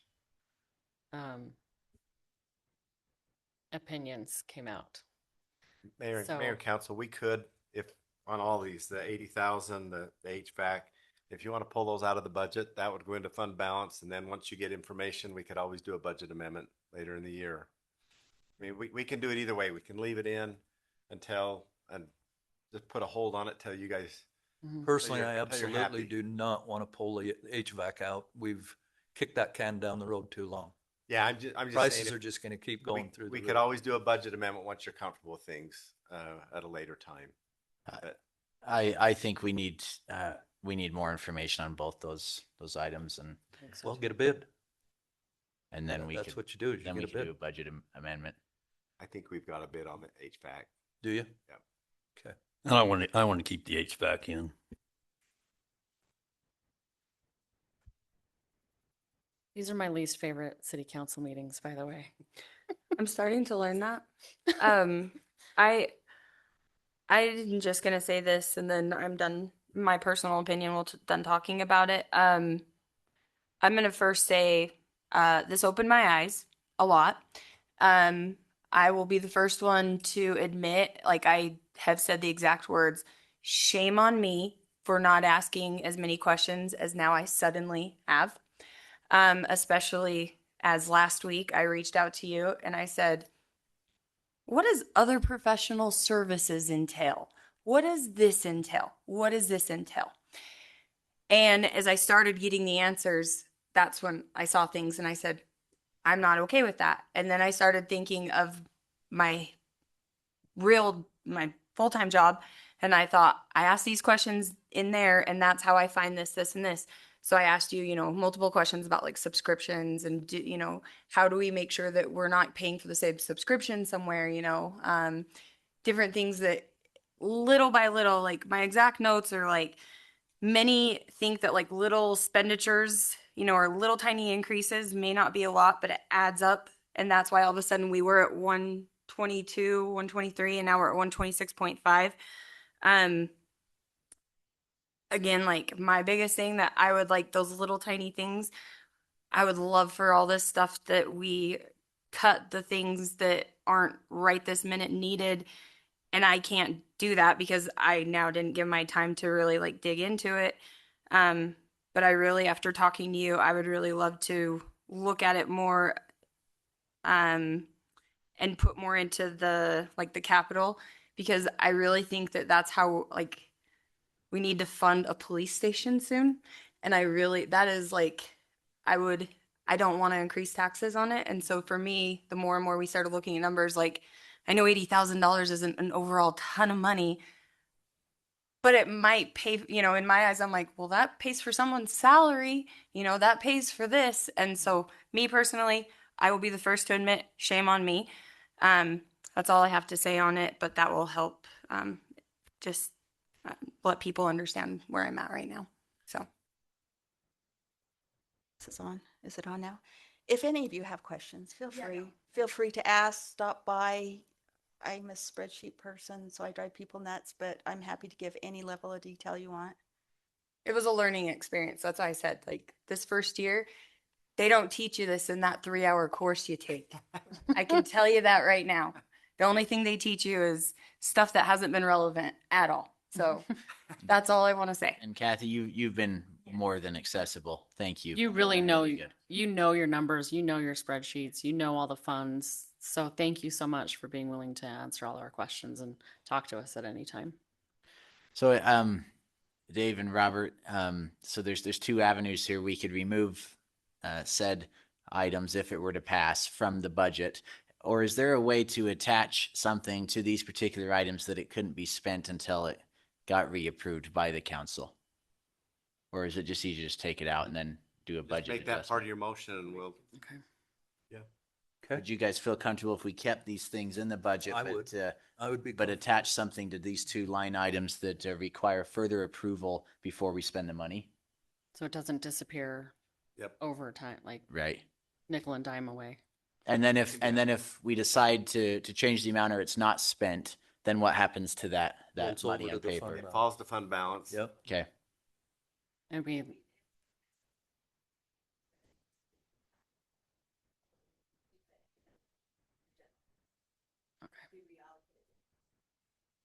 Okay. Or like you were saying earlier, pay a bill. Yeah. Yeah. Yep. Any further discussion, council? It's kind of long and lengthy, but I think we've got kind of an idea of where we want to go with this. This I is would important stuff. Yep, it is. I would entertain a motion for the adoption of the fiscal year 2026-2027 budget as proposed. Can I change your motion? Can we change the motion in such that the 80,000 for the dirt bike? Bob made a motion. What, Brandon? What? I didn't make a motion. Okay. I just said I would entertain a motion. Oh, okay. Okay. I would Well, entertain a motion. Sorry. Yes. Yeah. Sorry about that. Sorry. Yeah, no, I would entertain a motion. Okay, well, I make a motion that we adopt the fiscal year 2026-2027 year budget with the changes that the HVAC for the amount of 700,000 for the city center, and also that a $80,000 motocross track study that those two line items have attached to them, that the money cannot be spent until further review and approval by staff and city council. I'll second. I have a motion second. Any other comment? Start with Councilmember Lacey. Oh, you want me to? No, it's okay. No, it's okay.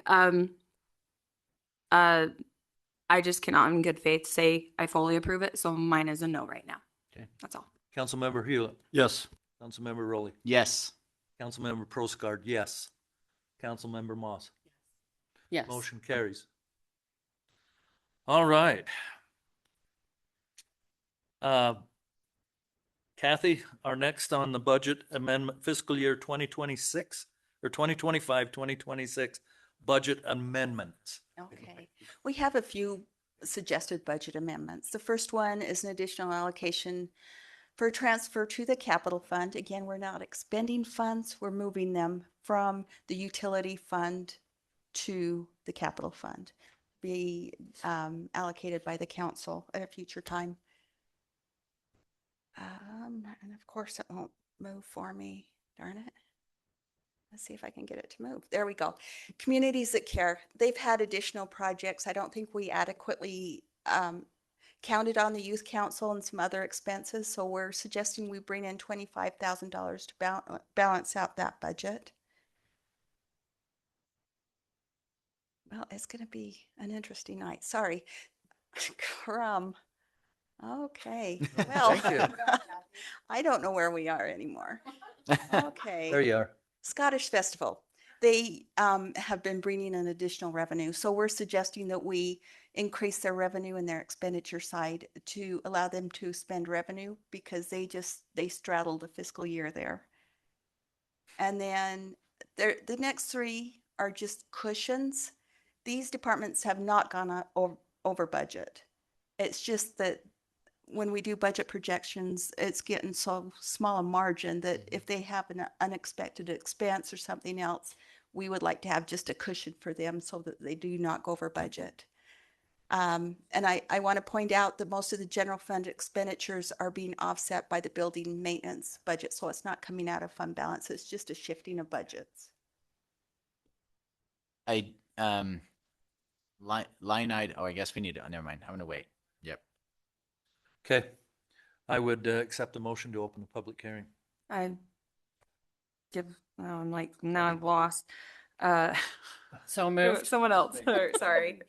So I'll moved. second it. Okay, Brian made the motion, Lacey seconded. Start with Councilmember Rowley, or Councilmember Moss, Yes. Councilmember Rowley, Yes. Councilmember Hewlett, Yes. Councilmember Yes. and Councilmember Bob, yes. You mean Lacey? Okay, Lacey. Lacey. What did I say? And I don't get 2 votes. Lacey is a yes. Okay, public hearing is open concerning the 2026-27 enterprise fund transfers. It's a budget adjustment. Oh, budget amendment, sorry. Budget amendment. Yeah. I'm so sorry. That's okay. I didn't check that one off yet. Doing great. Okay. And I guess I'll just add really quick that by state law, we're not supposed to overexpend any of our budgets. So this just lets us land the plane without going over budget. Imagine that. Cities have to balance their budget and others Yeah. don't. Okay. So these, to me, it's just in case fund that will be approved in case. Is that a good concise way of saying it? That is, yes. The only one that we probably need to, that is not, is the communities that care. They have expended their budget. Okay. Any public comment? It's open, isn't it? Yeah, it's open. Emily, anybody online? Not seeing anyone online or no public input. I would accept a motion to close the public hearing. So moved. Second. I have a motion and a second. Councilmember Lacey. Yes. Councilmember Brian. Yes. Councilmember Ryan. Yes. Councilmember Bob, yes. Councilmember Ann. Yes. Okay. Discussion. When does the city council usually discuss what to do with the capital funds that we're allowed to? Like, Well, is that, Yeah, do we have any meetings during the year? Work When do session. we? Okay. we can do it at a work session, a budget meeting, anything you would like. Right now, we have the two major projects. We're wrapping up the downtown Main Street project. We're reserving funds for the fire station for that debt service and to pay half the cost of the fire station. Those are the projects that we have right now. Normally, as we start the budget process in January, we'll propose some projects, but anytime the council has something they would like to use those capital funds, we're happy to listen to it. And Kathy said we can save them, like build it up for something big coming up. To a certain amount. Such as the No? ladder truck. No. Oh, the Lacey, we capital talked fund. about Or General fund. a new, putting some money away for the fire truck, the new ladder truck that we're going to order.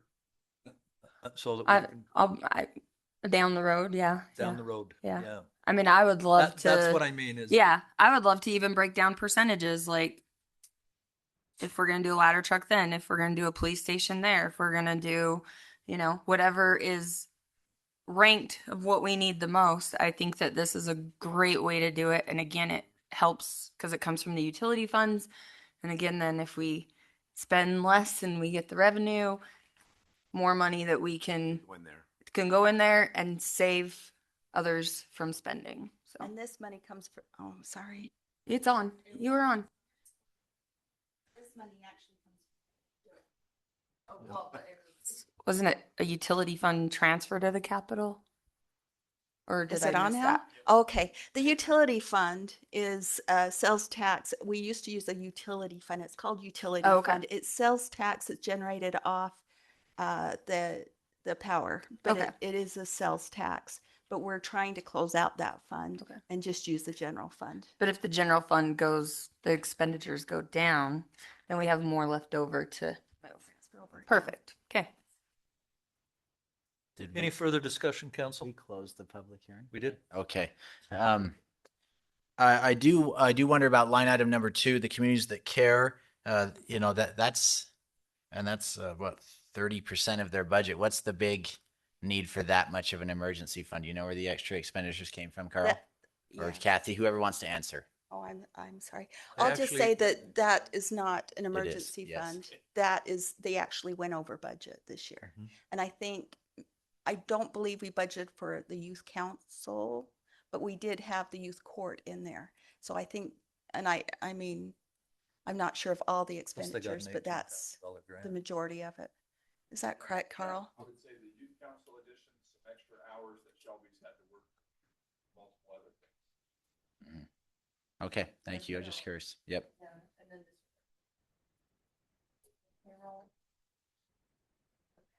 And by the way, the Scottish Festival is on deck. Yep. Coming up soon. Getting excited. Put my kilt on.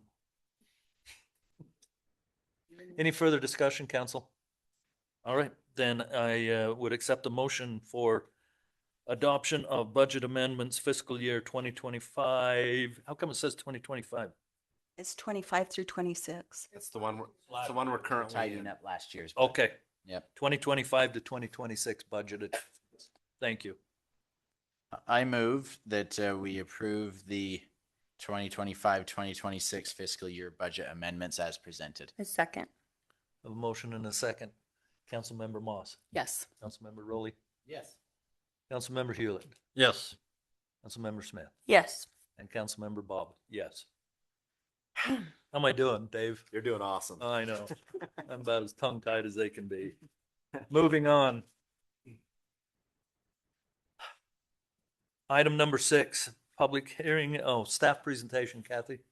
Okay, fee schedule changes. We had 3 proposed fee schedule changes in the solid waste.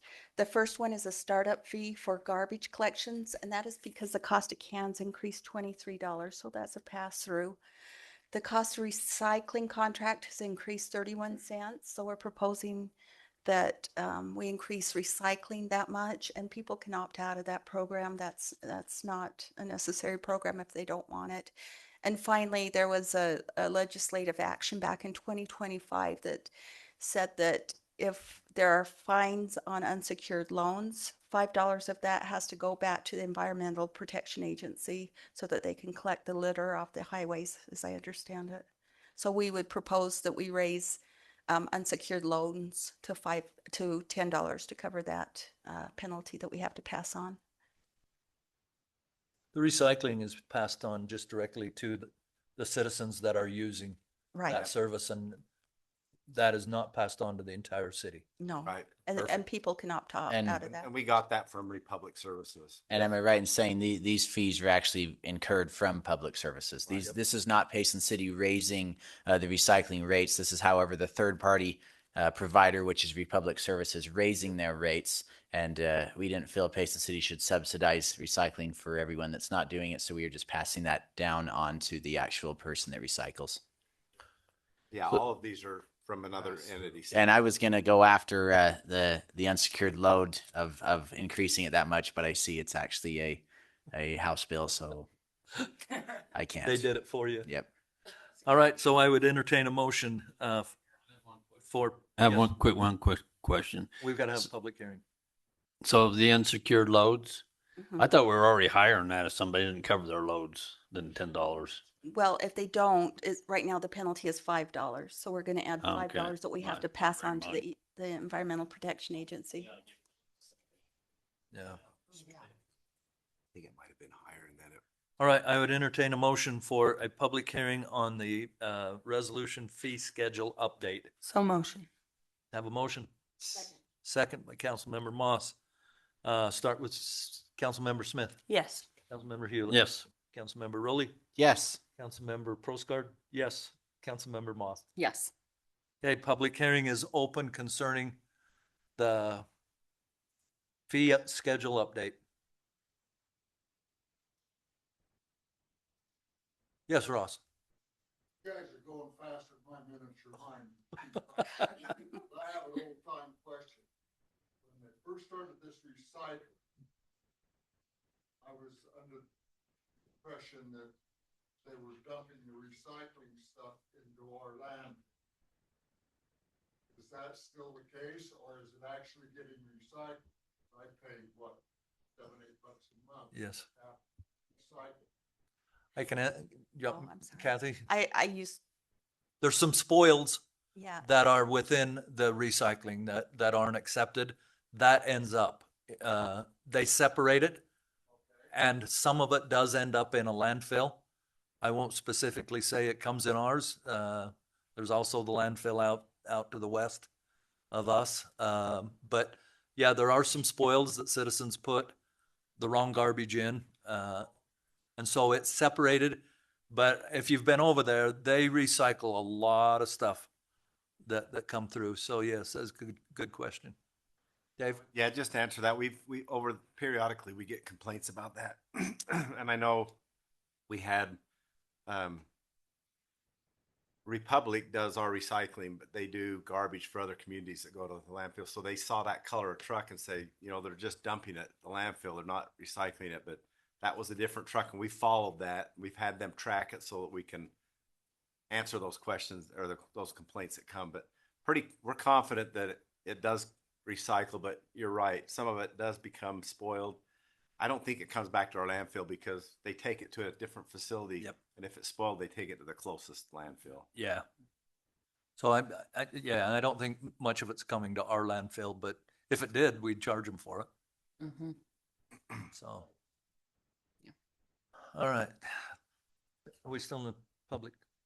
Oh, yeah, we Okay. need to close it.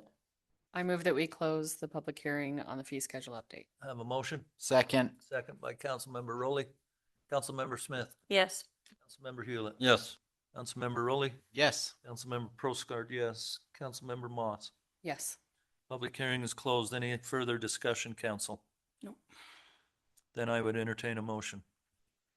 I move that we approve the fee schedule update as presented. I second. Motion and a second. Any further discussion? Councilmember Moss. Councilmember Proscard, yes. Councilmember Rowley. Yes. Councilmember Hewlett. Yes. And Councilmember Smith. Yes. Motion carries. Item number 7. Melanie, you're up. Resolution of employer pickup of public safety and firefighter employee retirement contributions with Utah State Retirement. Yes, thank you. This is basically just an administrative action. You've just approved in the budget. This pickup was included in the budget. And so this resolution, Utah Retirement System just requires us to send a copy of the resolution and the signed form by the city authorizing the city to be able to continue to pick up. And this is for public safety. And as indicated, we've been doing this since 2020. And I think it's a viable program for our officers, and it really does help with retention and recruitment, especially these officers that are on the Tier 2 plan. So, are there any other questions? No. I agree with you. It's very important for our fire and police. Yep. Yeah.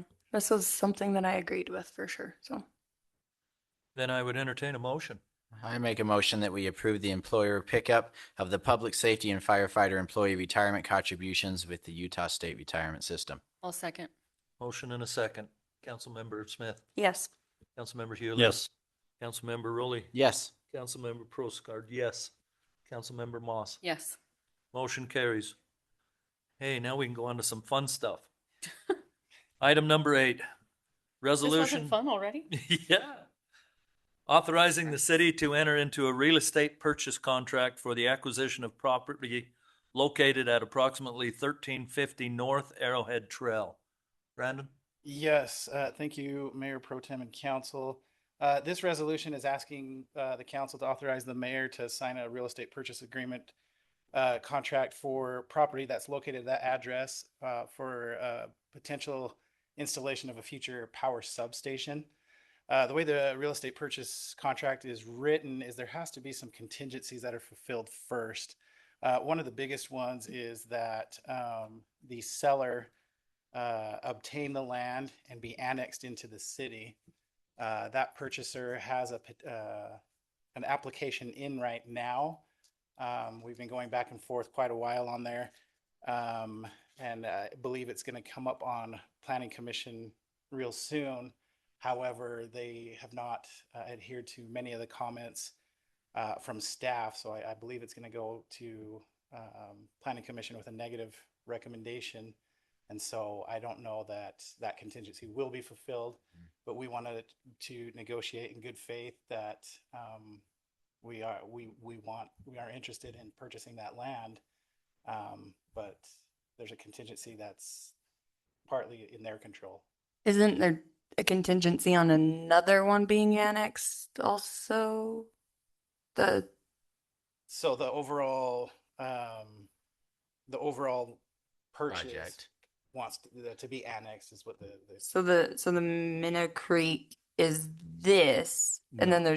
there's another one, right? So this piece of property is actually in the city already. Yeah, okay. There's a That's so contingency it's that another separate. piece. That's what I'm saying. Like yeah. They're it's making separate. the contingent So Yeah, on us annexing them into yeah, the city. and that's did they draft up the purchase contract and the my addendum, exact or did we? question. We both did. Okay. We both contributed to it. So there's that off ramp, and then there's a off ramp for if it doesn't settle by August 22nd, I believe was the date, then it expires as well. I think another concern was Oh that yeah, and if there's a study, if there's wetlands and it's not usable, we're not interested. so my concern was I don't know if Dave and Robert, you got my email on Friday, but I had sent an email asking if we had any idea of what that study was going to cost. And then I questioned if the annexation was different land. But my other question is, and maybe this is super normal for cities because I get we're not going out for a loan. Is it normal that it wasn't contingent for the land to appraise for the purchase price? I believe it was not contingent on appraisal. Checked. And the other question, Brandon, are we okay to discuss this, or we need to have a closed session after meeting to discuss the details of the Rep C? It has to be approved in the public meeting. Yeah. Okay. Okay. Okay. So I just didn't know if that was normal because I know it was contingent on due diligence and it didn't, the funding, but then I'm 90% sure it said it was not contingent on it appraising. Right. Yep. Item And so 8.2 is not. I guess my thing is I would never want to buy something that the value's not there, but that's just, so I didn't know if that was normal for cities. I'm putting a lot of trust in Sean. He's one negotiating land deals. Sean's just over there bouncing off the wall. Constantly but knowing we're what they're going for. But we're putting together the contract. So that's, I guess like also we that's, both, yeah. Okay. So the way I look at that is if we're real comfortable with the purchase price, it doesn't really matter what the appraisal is if we're comfortable with the purchase price. That's the important. Well, and what we're using with the property would detrimentally devalue an appraisal because it's going to be for a substation. Yep. So Well, I feel like the land also, if it comes back like unusable for the developer, would also then for the landowner. Yes. So I guess that was my and it does sound like the wetlands is part of one of our off ramps, right? But Yeah. do we know how much that study is though? I'm just curious. Are we doing? They're the ones that are doing. Oh, I Yeah. thought it said Yeah, that they're the doing it. buyer. Or No, we would do that. Yeah, we do that. Minimal. But it's minimum because it's through the Corps of Engineers. Okay. That's just stuff that like for me, Good question. I would like to know because when you get to environmental stuff, Yeah, I just went and looked for it. I'm sorry you didn't respond. I know you guys were off. I get it, but it's okay. That's why I'm asking now. But I personally don't feel okay with the annexation clause. But I think that they should have to go through what everyone else goes through. So Totally agree. They will. They are. It shouldn't be a contingent. That's like holding up. If we say no, then they're gonna be like, well, we don't. That's protecting us. Yeah. Yeah, that's protecting us because they have to. We don't want to buy it if they can't get it to us and they're annexed. No, this is separate land. Right, but still, if they don't annex that other property, Yeah, but they're still under contract for this land, right? They don't technically own this land. It's under contract. They're writing a contract for land that they are under contract on. That's correct. So that's what I'm saying. Like they don't even know if they're going to buy it yet. there again, I think the good word is we're doing this in good faith. Okay. Well, what transpires. I've vocalized mine. Yeah, And that's why personally, I think it's DOA, that's yeah. The but we're doing previous our due diligence in council meeting in May when putting I talked about it, I our said good I don't- foot forward. I'm not optimistic about it happening. Right. Yeah, and you know this deal is a little bit unique. I've talked to Sean about this one in depth, and it's unique. We want to get our foot in the door, show our interest, but I do see too. I think we need to be real careful about what contingencies we place on the addendums. I don't want there to ever be any quick pro quo of saying we will do this if you will do this, especially regarding annexation. And so I just think that could be dangerous language for both parties. We don't want to string each other along and say, we'll do this if you do that. So that's just something I think we should watch in the future. And I'm supportive of us getting a new substation. I am. I'm not going to sell my soul to the. Yeah. Yep. I think we're just trying, if we meet with the applicant and they meet some of the things we feel like, part of that is putting a sewer plant to get some of our, or a lift station so that we get some of our customers back from Salem. That's a good thing. I think that's what the council wants, but we're trying to make it work. If it works, then we'll need that substation sooner than later. If it doesn't work, then there's an off ramp for us to not need to purchase it, or them to sell it to us. And they, like Lacey said, they're under contract. And if they don't get annexed, then they probably won't purchase that property. Right. And then we still need to look for some property out there eventually for a substation, but it's not as critical time wise, but we're doing what we can to bring something to the council that could work for our community and help with a lift station and that whole area out there. So, I mean, we're hopeful that things can happen, but those contingencies are something they wanted in there. And frankly, we wanted in there. If it doesn't get annexed, then we may not need to buy that property at this time. Right. I guess going along with what Ryan says, just so everybody knows that we aren't going to approve their annexation so we can get this property. That's the bottom line, is we're not going to be held over a barrel. To me, the wording made it seem like, and maybe I don't understand the wording, I guess, but to me, the wording 100% made it seem like it's contingent on us approving that. So in a sense, that is saying, you want this land, well, I've got something that I want too, and that's all. Yeah, maybe I should have explained that better. Yeah, because that Mina Creek annexation, I'm not optimistic about it happening. And so I saw it as an guaranteed off ramp for the city, not to have to purchase it if it doesn't go through, and it looks like it's not. If they want to take that out. I would just also caution to say that's a separate application that will be reviewed according to the I don't even know anything about it. we have. So Thank you. I wouldn't comment about whether or not You're not deciding on that. Yep. No. Okay. Any further discussion? I guess if we want to add something to that and go back and give an addendum to this, is saying that this has nothing to do with the annexation approval from the city or something like that. Here's another thing. We can do that. What about, I think in the budget, we have up to $300,000 though for land. Is that accurate, Sean? I think so. I mean, again, like there's always the thing of, instead of that, if it's really the only land out there, I mean, I'd be more, if that ever happened, like that's just another idea if that had to happen, I guess, or if there's other land, but you're the one that's shopping, not me. But. Okay. All right, council, any further discussion? Then I would entertain a motion. I make a motion that we authorize the city to enter into a real estate purchase contract for the acquisition of the property located at approximately 1350 North Arrowhead Trail, Payson, Utah. I'll second. I got a motion and a second. Councilmember Moss. Yes. Councilmember Proscard, yes. Councilmember Rowley. Yes. Councilmember Hewlett. Yes. Councilmember Smith. No. Okay, motion carries. Item number 9, resolution approving an agreement for the purchase and sale of power between Payson City and the Strawberry Water Users Association and authorizing the mayor to execute the agreement. Brandon or Sean or whoever.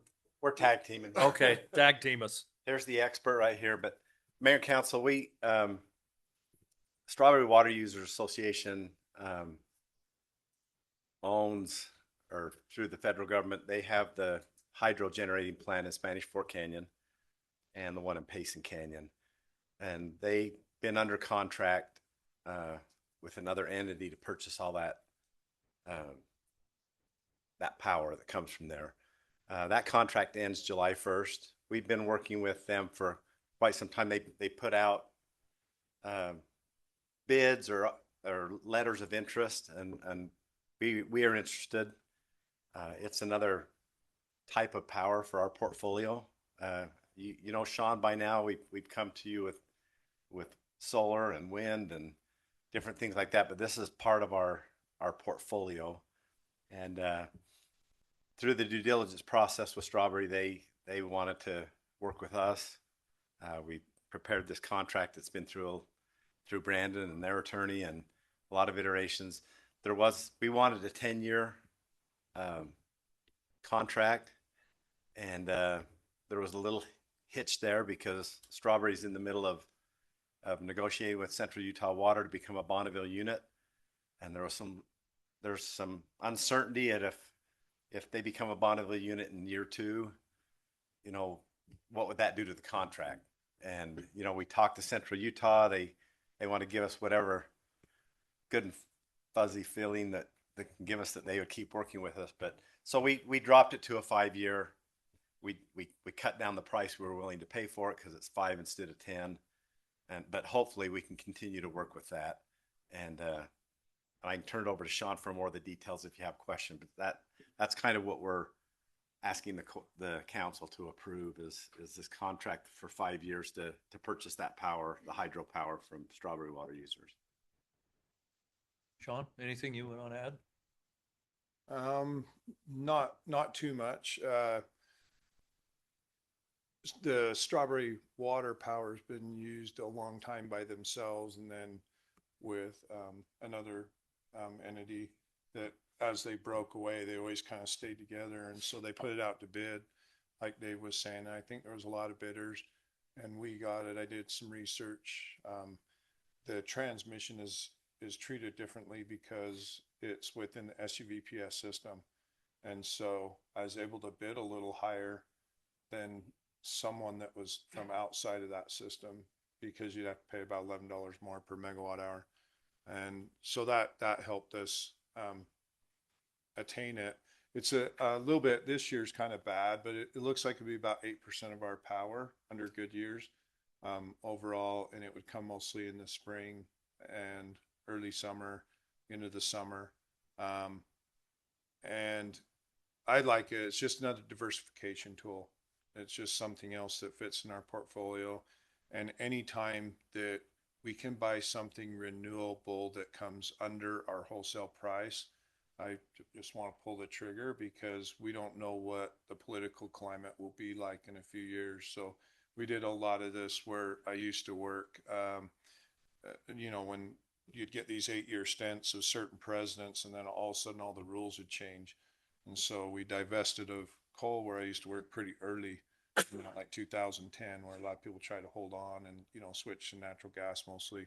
So it became like the bridge to possibly nuclear in the future. But usually there's energy credits that trade. There is energy. I mean, each kind of energy has its own value, and you can trade and sell those credits as well. So just looked attractive to me. I really like hydro. We had 4 of them in the last town I worked in, and the CRISP has fallen off bad as well, which is the Colorado River Storage Project. Y'all hear about Lake Powell and Flaming Gorge and all that.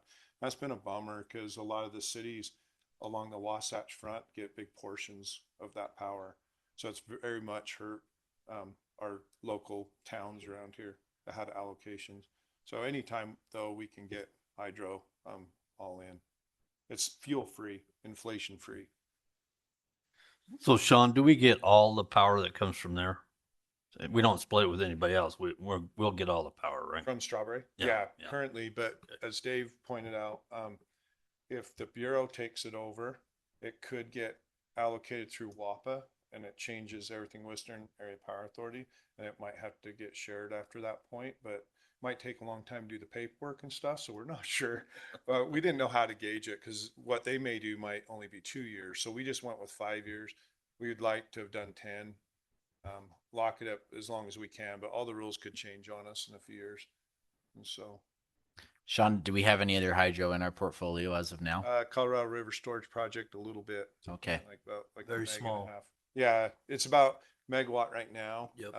And it's usually bigger. It's probably about a third of what it's traditionally been, and it might shut off at some point. So Need more snow.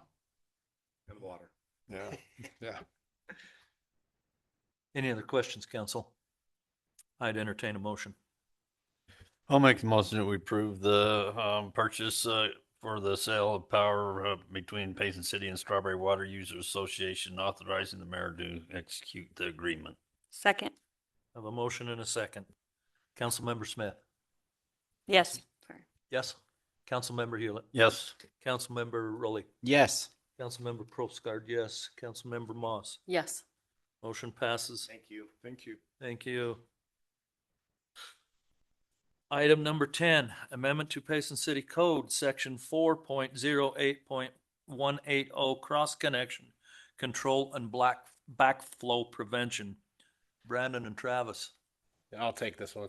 Okay. So a couple of our employees just went to some state training on backflow prevention and cross connections. So they had the state review our ordinance, and the state recommended the wording change that you see in the packet. So that's what it kind of pushed this forward to hurry and do it, so that we could just be in compliance with what the state's doing and what we have to do with it. Because this is basically, if anyone wants to connect, like they're trying to water outside with a, culinary water. So like we have up above the canal in Patterson and stuff like that.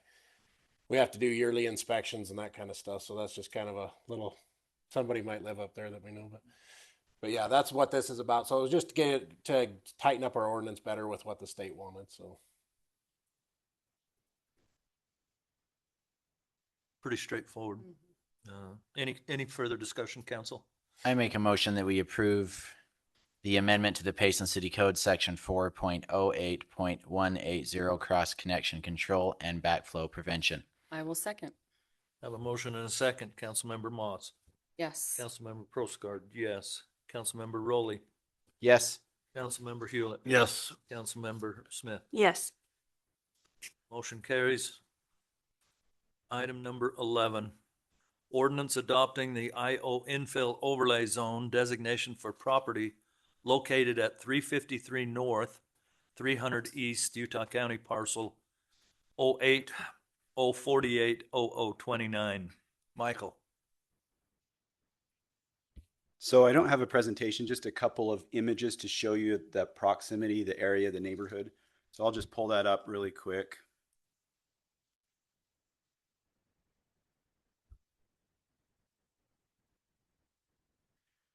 So where the little red dot there is, that's where the home is. The proposal is to subdivide the home so it's of the same lot sizes as you can see nearby, very similar. This was done many years ago and it was approved, but then it never got recorded, never went forward. And so the property owner wants to come back and do such. So that's the neighborhood. And then the lots would just look very similar again to adjacent lots. And so the overlay is needed because these lots are just slightly smaller than the minimum lot size for that zone. And that's what's being asked for today is the lots are just a little over 7,000 square feet and the frontage is just a little under the, I think it's like 60 something. I can't see it on there, but 59. 5943. No, it's more. Yeah, see 70, 52. Oh. 70, It's- 52. Yeah, it's got a point of beginning right there that adds another. Oh, yep. few. So Got it. So yeah, it's about 5 feet under the minimum frontage. Very similar to, like I said, to other homes in the neighborhood there. So that's the request. It went to Planning Commission about 3 or 4 weeks ago, and they had a positive recommendation for approval on this. And lot 1 is where the existing home is, correct? Correct. Michael, I had a question. If you go back to when I drove by there, it looks like the building is right on property line where you would divide the property line. That shed structure, is that kind Yes. of what you're pointing at? That would make it non-conforming. Yeah, it looks, whoops. Just the setbacks wouldn't be correct. Correct. Hmm. Well, but it's attached. Well, I can't say it's attached to the home. No, it's not. And I don't know if we have the size of that building. I think if we were to make a motion, that we would just make a motion that it met the setback requirements of dividing that line. Would make me comfortable. And you could make a modified motion for that if you wanted to. Allowing for less setback or requiring No, that they have the requiring proper. that they meet that setback. So they may have to move that So that moving shed lot then, 2 which, potentially, or moving the shed, either way, moving the boundary of lot 2, or so one remedy could be just adjusting the property line to Well, allow I'm for not the, saying adjust the property line because you can't go any smaller than 7,000 feet. well, you can. we could. The overlay on allows an you overlay to. we can. Yeah. I just don't know if it's necessary for us to make them tear down that shed if it's I think that's I just a don't want to hassle make that- it non-conforming. Just move the property. this is already this is an overlay, so it's gonna change. It's gonna be non-conforming.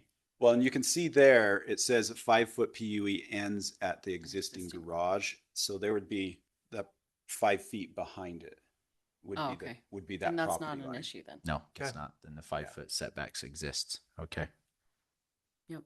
Any further discussion? Yeah, I have one question for you. How long does the overlay zones last if we approve them, if they don't record them? Do they last 1 year, 2 years, 3 years? I think the biggest problem with this is the plat never recorded. Right, but how long? I believe it's 1 year. 1 year, okay. Yeah. And they're gonna record it this time, we hope. That's the plan. Okay. I make a motion that we approve adopting the infill overlay zoning designation for the property located at 353 North, 300 East, Utah County parcel 080480029. I second. Motion and a second. Councilmember Moss. Yes. Councilmember Frostgaard, yes. Councilmember Rowley. Yes. Councilmember Hewlett. Yes. Councilmember Smith. Yes. All right. Item number 12. It looks like your microphone's not on. So Motion carried. Items number 12, 13, and 14. Can you give us a presentation on all three? yes, I'll give you a brief presentation on all 3, but they are separate agenda items. So We'll make a motion on each one. make them separately. Yes. Yep.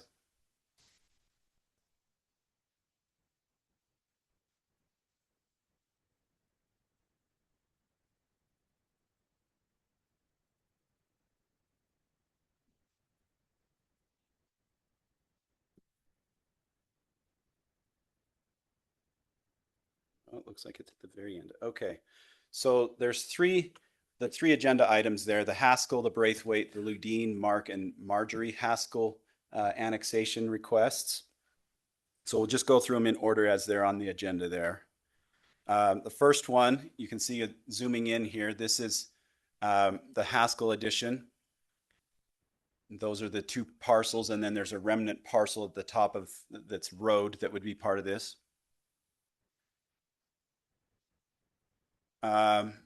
So to give you a little bit of orientation, I put on there 1200 East and Salem Canal Road. This is the concept layout that the applicant shared with us on the left-hand side there. Staff has some concerns with this concept layout, and I just put a few bullet points there. The street needs to be stubbed to the edge of the property. That helps for future developments and helps hopefully to address some of those concerns we have with annexing very small pieces of property that we want to plan for the future of adjacent properties. That flag lot's a concern to us.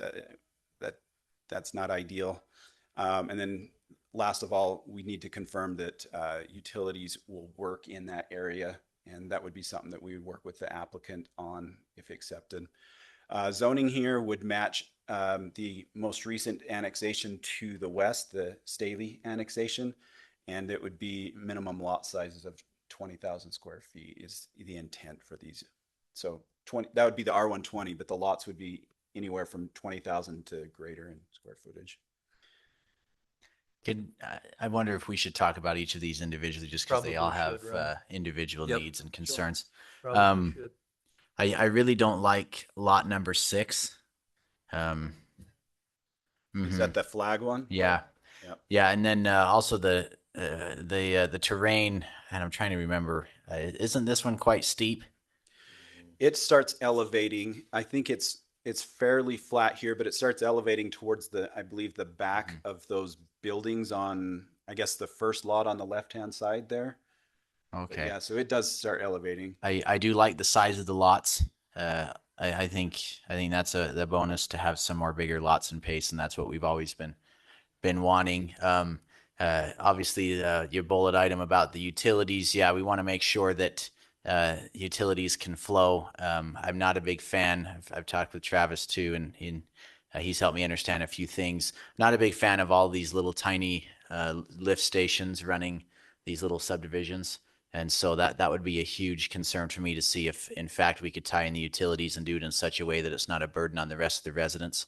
And then, obviously, it's a small annexation, but the risk that comes with big annexations of hundreds of acres is they're always begging for super dense, right? And so that's one way to keep bigger lots is to have these smaller annexations. So that's something to consider too. My question is, we're considering an annexation, not a subdivision. Yes, I know this they is plotted just a that out. concept they shared with us. Yeah, I'm not in favor of approving that. I am interested in talking about the annexation, but the concept plan to me should be just off the table. I appreciate them taking a moment and doing that, but I'm more concerned about the annexation and letting staff really fine tooth this and tell us what. Well, the concept wouldn't be part of your decision tonight. That would be ultimately what would go into an annexation agreement if it was adopted. I agree. But I think for myself to make a decision on an annexation this small, the concept map is important to see what their plans are and to see how much they would change if they would further go down the road. Well, and I think if staff spends a few more minutes with it, particularly utilities and that, we might find that there might be some suggestions there also. So the way I look at this is just to go to review. So this concept plan is just their ideas, and it's not. I mean, it could totally change because it's going to be what staff looks at, what they agree to, and then it'll come back to council once the staffs and planning and zoning are comfortable with it. Then it'll come back to us and see if we want to annex after that time. But so I'm going to leave it up to the staff to look at this and make sure it's what we really want and how it's going to work for Payson. Any other comment, council? Then I would consider a motion specifically for the Haskell Edition annexation petition for consideration of further review located at 1200 East Salem Canal Road, consisting of 6.21 acres. I'm going to say so moved so I don't have to repeat it all. And I need to pause and ask one more question before I can make a decision, Michael. If this were to get approved and we allow for staff to continue to review this annexation, at that point, what avenues or off ramps do we have if we don't like what comes to us with the full annexation? Well, that's the beauty of an annexation is it's entirely legislative. Okay. And so you can say no for just about any reason. We can say, we can bring it in as a holding zone, right? We don't have to bring it in as an annexation. We can bring it as holding zone. So that gives us a whole bunch of legislation right there. Really all you have, the decision before you tonight is, do you want us to review this for annexation, or do you not want us to review this for annexation? And then you have a arsenal of things. I'd like to know what sewer is gonna be. I forgot No, to ask. Sorry.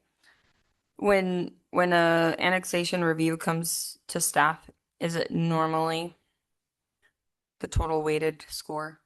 Like, do people normally not ensure the utilities are currently? So, for instance, with the last annexation that we had, that was actually denied, that weighted score was like 25% when the applicant brought it to us, but we still had, city council still accepted it for further review. And we went through the whole process only to come to the conclusion that council decided not to annex that.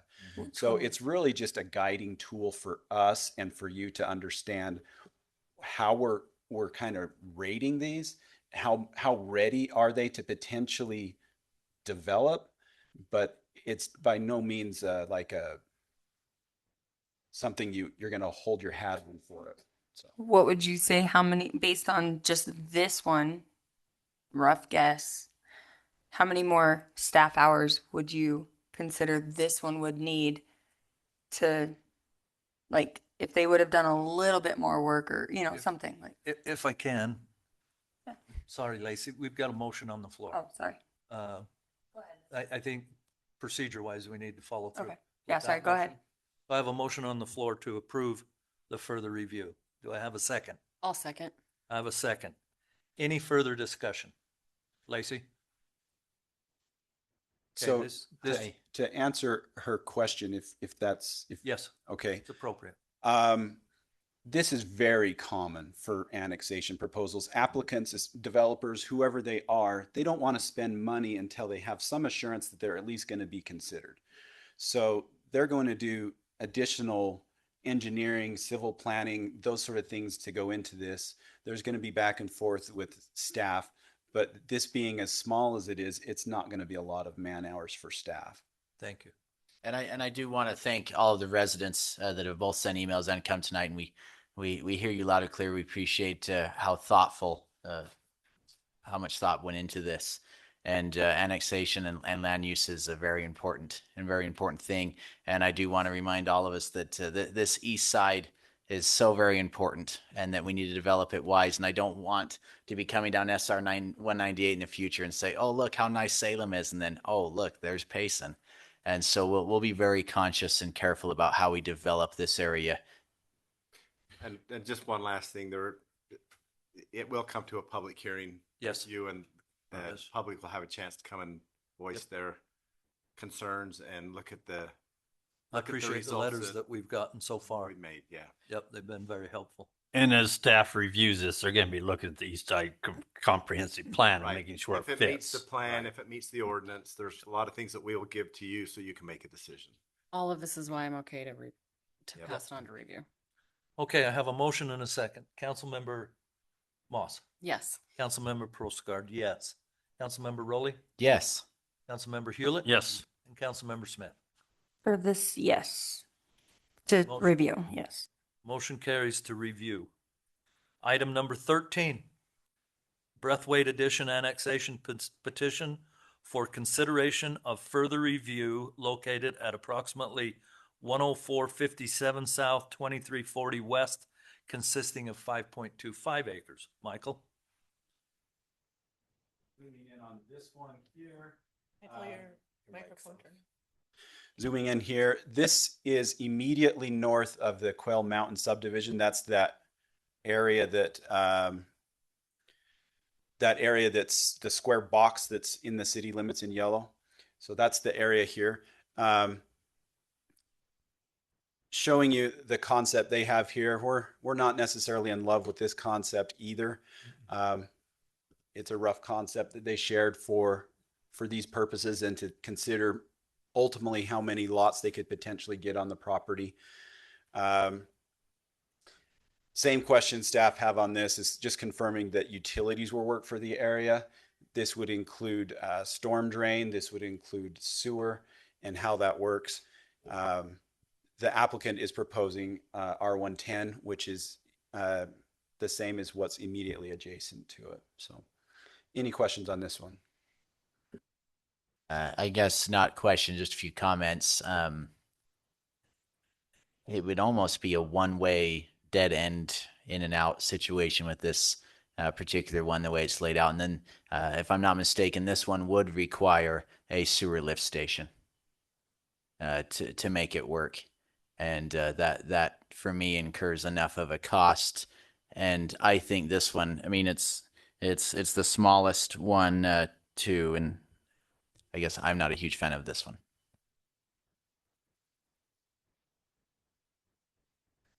I'm fine with just doing a review. So that's what this is for, so staff can look at it and do a review and see what it comes back like. Yeah, I don't like the concept of it at all. Okay, any further discussion? I'd entertain a motion for resolution number 13. Do I need to read it all again? I move that we approve the resolution for the Braithwaite Addition Annexation Petition for consideration and further review located at approximately 10,457 South, 2340 West, consisting of 5.25 acres. I'll second it. Motion in a second. Councilmember Smith. No. Councilmember Hewlett. Yes. Councilmember Rowley. No. Councilmember Prosgaard. Yes. Councilmember Moss. Yes, only because it's going to review. Motion passed for review. Motion. Nope, it shut off. It's tired. Motion passed for review. I think you're more than open. It's been a public forum or public meeting tonight to let them know that council does not like the concept at all. We're not going to be specific with that, but we just don't like it. They can go from there. Thank you. Item number 14. Resolution for Ludine, Mark, and Marjorie Haskell Addition Annexation Petition for consideration of further review located at approximately 10755 South, 2100 West, consisting of 6.57 acres. Michael.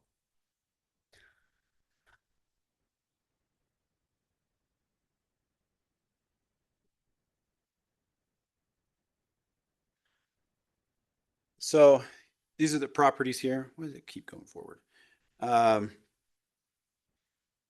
We'll just continue on to the next one. So these are the properties. You can see the homes that are existing on the east side of 1500 East, and then a conceptual lot layout there. Staff met with them a couple times on this one. This is the latest consideration of a lot layout they gave us. We're not in love with it. I know that I met with Joe Jameson on our staff, and he was telling me how a Vector truck couldn't even get through this area right here where they're proposing for sewer to continue through. So that's obviously an issue that the city has that would need to be addressed in any kind of development layout. This one also has some concern with the 1500 East, because 1500 East is proposed to be a future arterial road that will go all the way to the freeway. And so there's a lot of right-of-way here that potentially needs to be preserved. This is potentially a good strategy for the city to ensure it. If the city were to annex it, for example, is it only annex it on condition that that right-of-way is dedicated. Right. However, you can see the right-of-way is the hashed area that they're showing here. And that's getting really close to some of those homes there. So there's several concerns with this. This one by far has had the most public comment that's been submitted to us thus far. The biggest public comments are concerned with drainage and concerned with lot sizes. The citizens in this area feel as if the lots should be similar in size to those most immediately adjacent to the left. And staff believes that that's a fair assessment. That's why they're asking, the applicant's asking in their request for the R19, and staff would recommend either R110 or R115 at a minimum for these areas. Any questions on this one? I think it's safe to say too, we have no idea when that road is is Right. going to happen. And it would be wise for the city to get that road dedication. How wide would we require to dedicate? Travis, what is it? 105, 108, 108 back to back. 118 feet Yeah, total. back to back. Wow. From back of sidewalk to back of sidewalk. Yeah. So naturally this you know, this annexation, particularly when they're shrinking the lot sizes because they're dedicating so much to the city. But yeah, this one's in such a tender spot too, and the lot sizes, the shape of everything. This one might need to be part of a bigger one in the future.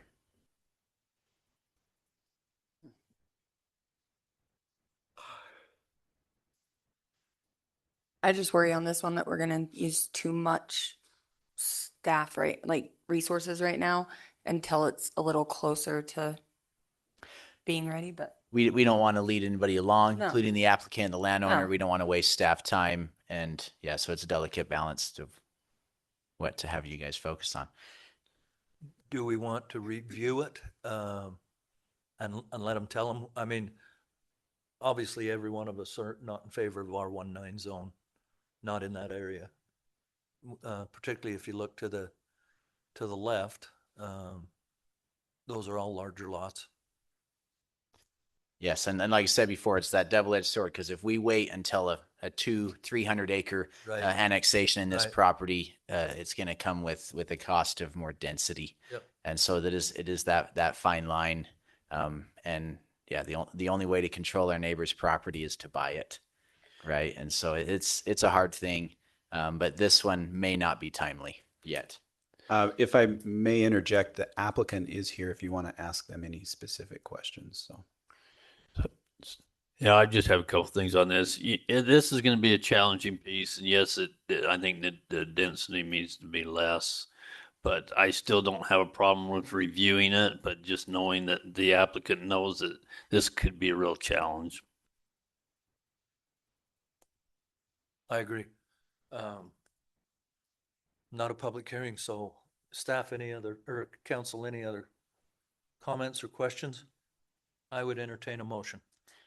Make a motion that we approve the Lou Dean Mark and Marjorie Haskell addition annexation petition for consideration of further review located approximately 1,755 south, 2,100 west, consisting of 6.57 acres. I have a motion. It's 10,000, not 1,000. Thank you. Motion, do I have a second? Second. I have a motion and a second. Start with Councilmember Moss. I'm going either way. It's up for review. I'll say yes. Councilmember Prosgaard, yes. Councilmember Rowley. No. Councilmember Hewlett. Yes. Councilmember Smith. no. Motion passes for review. Item number 15 has been tabled. Okay, I would consider a motion to table item number 15. So moved. Second. Councilmember Moss. Yes. Councilmember Prosgaard, yes. Councilmember Rowley. Yes. You know what you're voting on? Mm-hmm. Councilmember Hewlett. Yes. Councilmember Smith. Yes. Brian. Item number F, I would accept the motion to adjourn to the redevelopment agency. So moved. Second. Have a motion and a second. Councilmember Smith. Yes. Councilmember Hughes. Yes. Councilmember Rowley. Yes. Councilmember Prosgaard, yes. Councilmember Moss. Yes. We are now as directors, and we are in a redevelopment agency setting.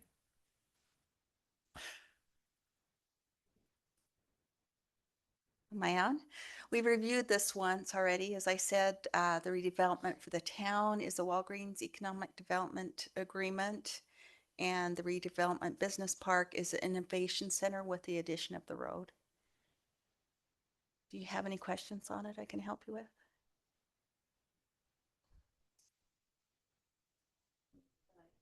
Oh, this is what I brought up earlier, right? I guess one idea I have, I wonder if instead of replacing the entirety of of American Way because of fear that I have of rapid growth in that area, which I'm hopeful for, and then tearing it back up to tie in everybody's utilities. I wonder if instead of approving the 504 and I wonder if we should just approve up to $200,000 to slurry and crack seal and to do a few other hot button items that will help preserve it into the future rather than totally repaving it. I'm open for any other ideas or discussion on that too. Yeah, I think I would rather prove it and then see what the connections are going to be. My concern is that we're going to lose the integrity of the substructure of the asphalt, and it'll cost us double. That's my concern if we go through another winter. Maybe we could limp through this winter, but my concern is I don't want to have to pay it double. Hopefully whatever's coming, we'll dig out into the road and get it done in a timely manner. I would think that would be the best say. Yeah, I'd like to leave it the way it is, but let Travis and Kent do a little more study on it and see what they think would be the best to make sure we preserve it, but in a timely manner and cost-effective manner. But before we move forward, I would like, Ryan, if that's okay, to come back to council and approve that. You want to do the same stipulation you did on? Yeah, the same stipulation that we don't spend this money until council has one more opportunity to review it. Yeah, at the very least. Yep. Because not knowing what WICP is going to do, it might be good for us to wait till then anyway. That's right. With the springtime. Yeah, and yep. Yeah, But we would definitely come back to you if you wanted to do it that way. And we got to see what Rocky Mountain ATV is going to do in Patterson. So those are the big three right there. If we knew what those three were doing, that pretty well covers most of what's left. And this will cover till the end of June of next year. Right. So does that make sense? Okay. Any further discussion? Then I You would need to entertain have a a public motion hearing on, first. excuse me? You need to have a public hearing first. Oh, keep waiting for Ross to get up. Motion to open a public hearing as a redevelopment agency concerning the RDA development money. So moved. Second. Councilmember Moss. Director Moss. Director Prosgard, yes. Director Rowley. Yes. Director Hewlett. Yes. And Director Smith. Yes. Public hearing is open. You can see the numbers that are before us with what's proposing.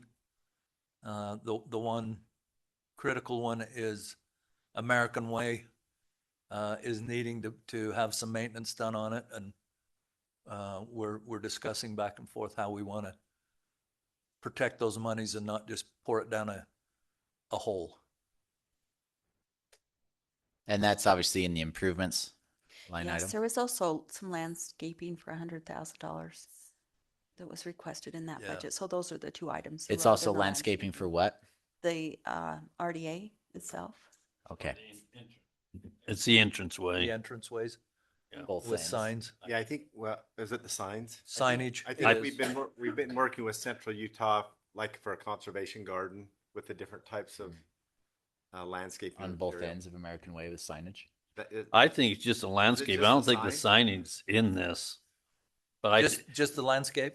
Yeah, I think we do Didn't we need to talk come about back signage with as well? signage. So at some point, Yeah, I was hoping to see some sweet signage in that, but landscaping.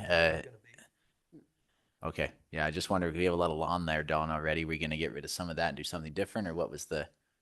Okay. Yeah, we were going to have like a conservation garden in conjunction with Central Utah Water, so that people could see what conservation could do, what types of plants they could That are grow and tolerant for our climate and drought yeah, situation. different types. Mhm. As you're Okay. along there. They helped us design it. We just needed to get some funding to hopefully finish it. And also some improvements to the detention basin. Yeah, that detention To make basin. it look nicer. Not seeing anyone from the public. Any online, Emily? Okay, I'd entertain a motion to close the public hearing. So moved. Second. Have a motion and a second. Director Smith. Yes.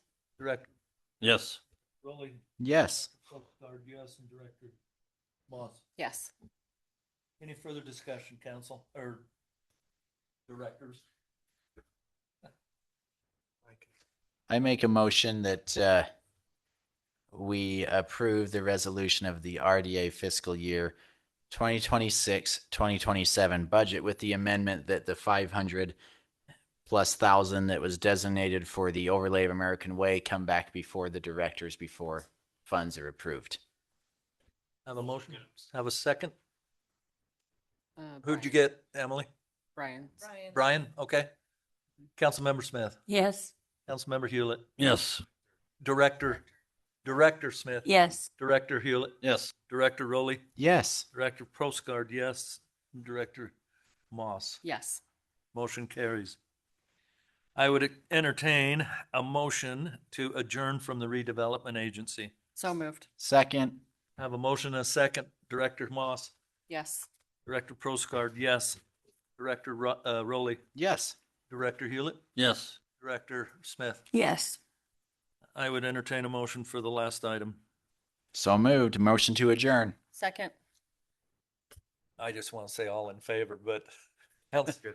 That's fine. We can do All that. in favor. Yeah. Aye. Yeah, aye. Aye. Let's go home. Thank you, Mayor and Thank you Council. all. That's a big agenda. Appreciate it. I feel like we can stop.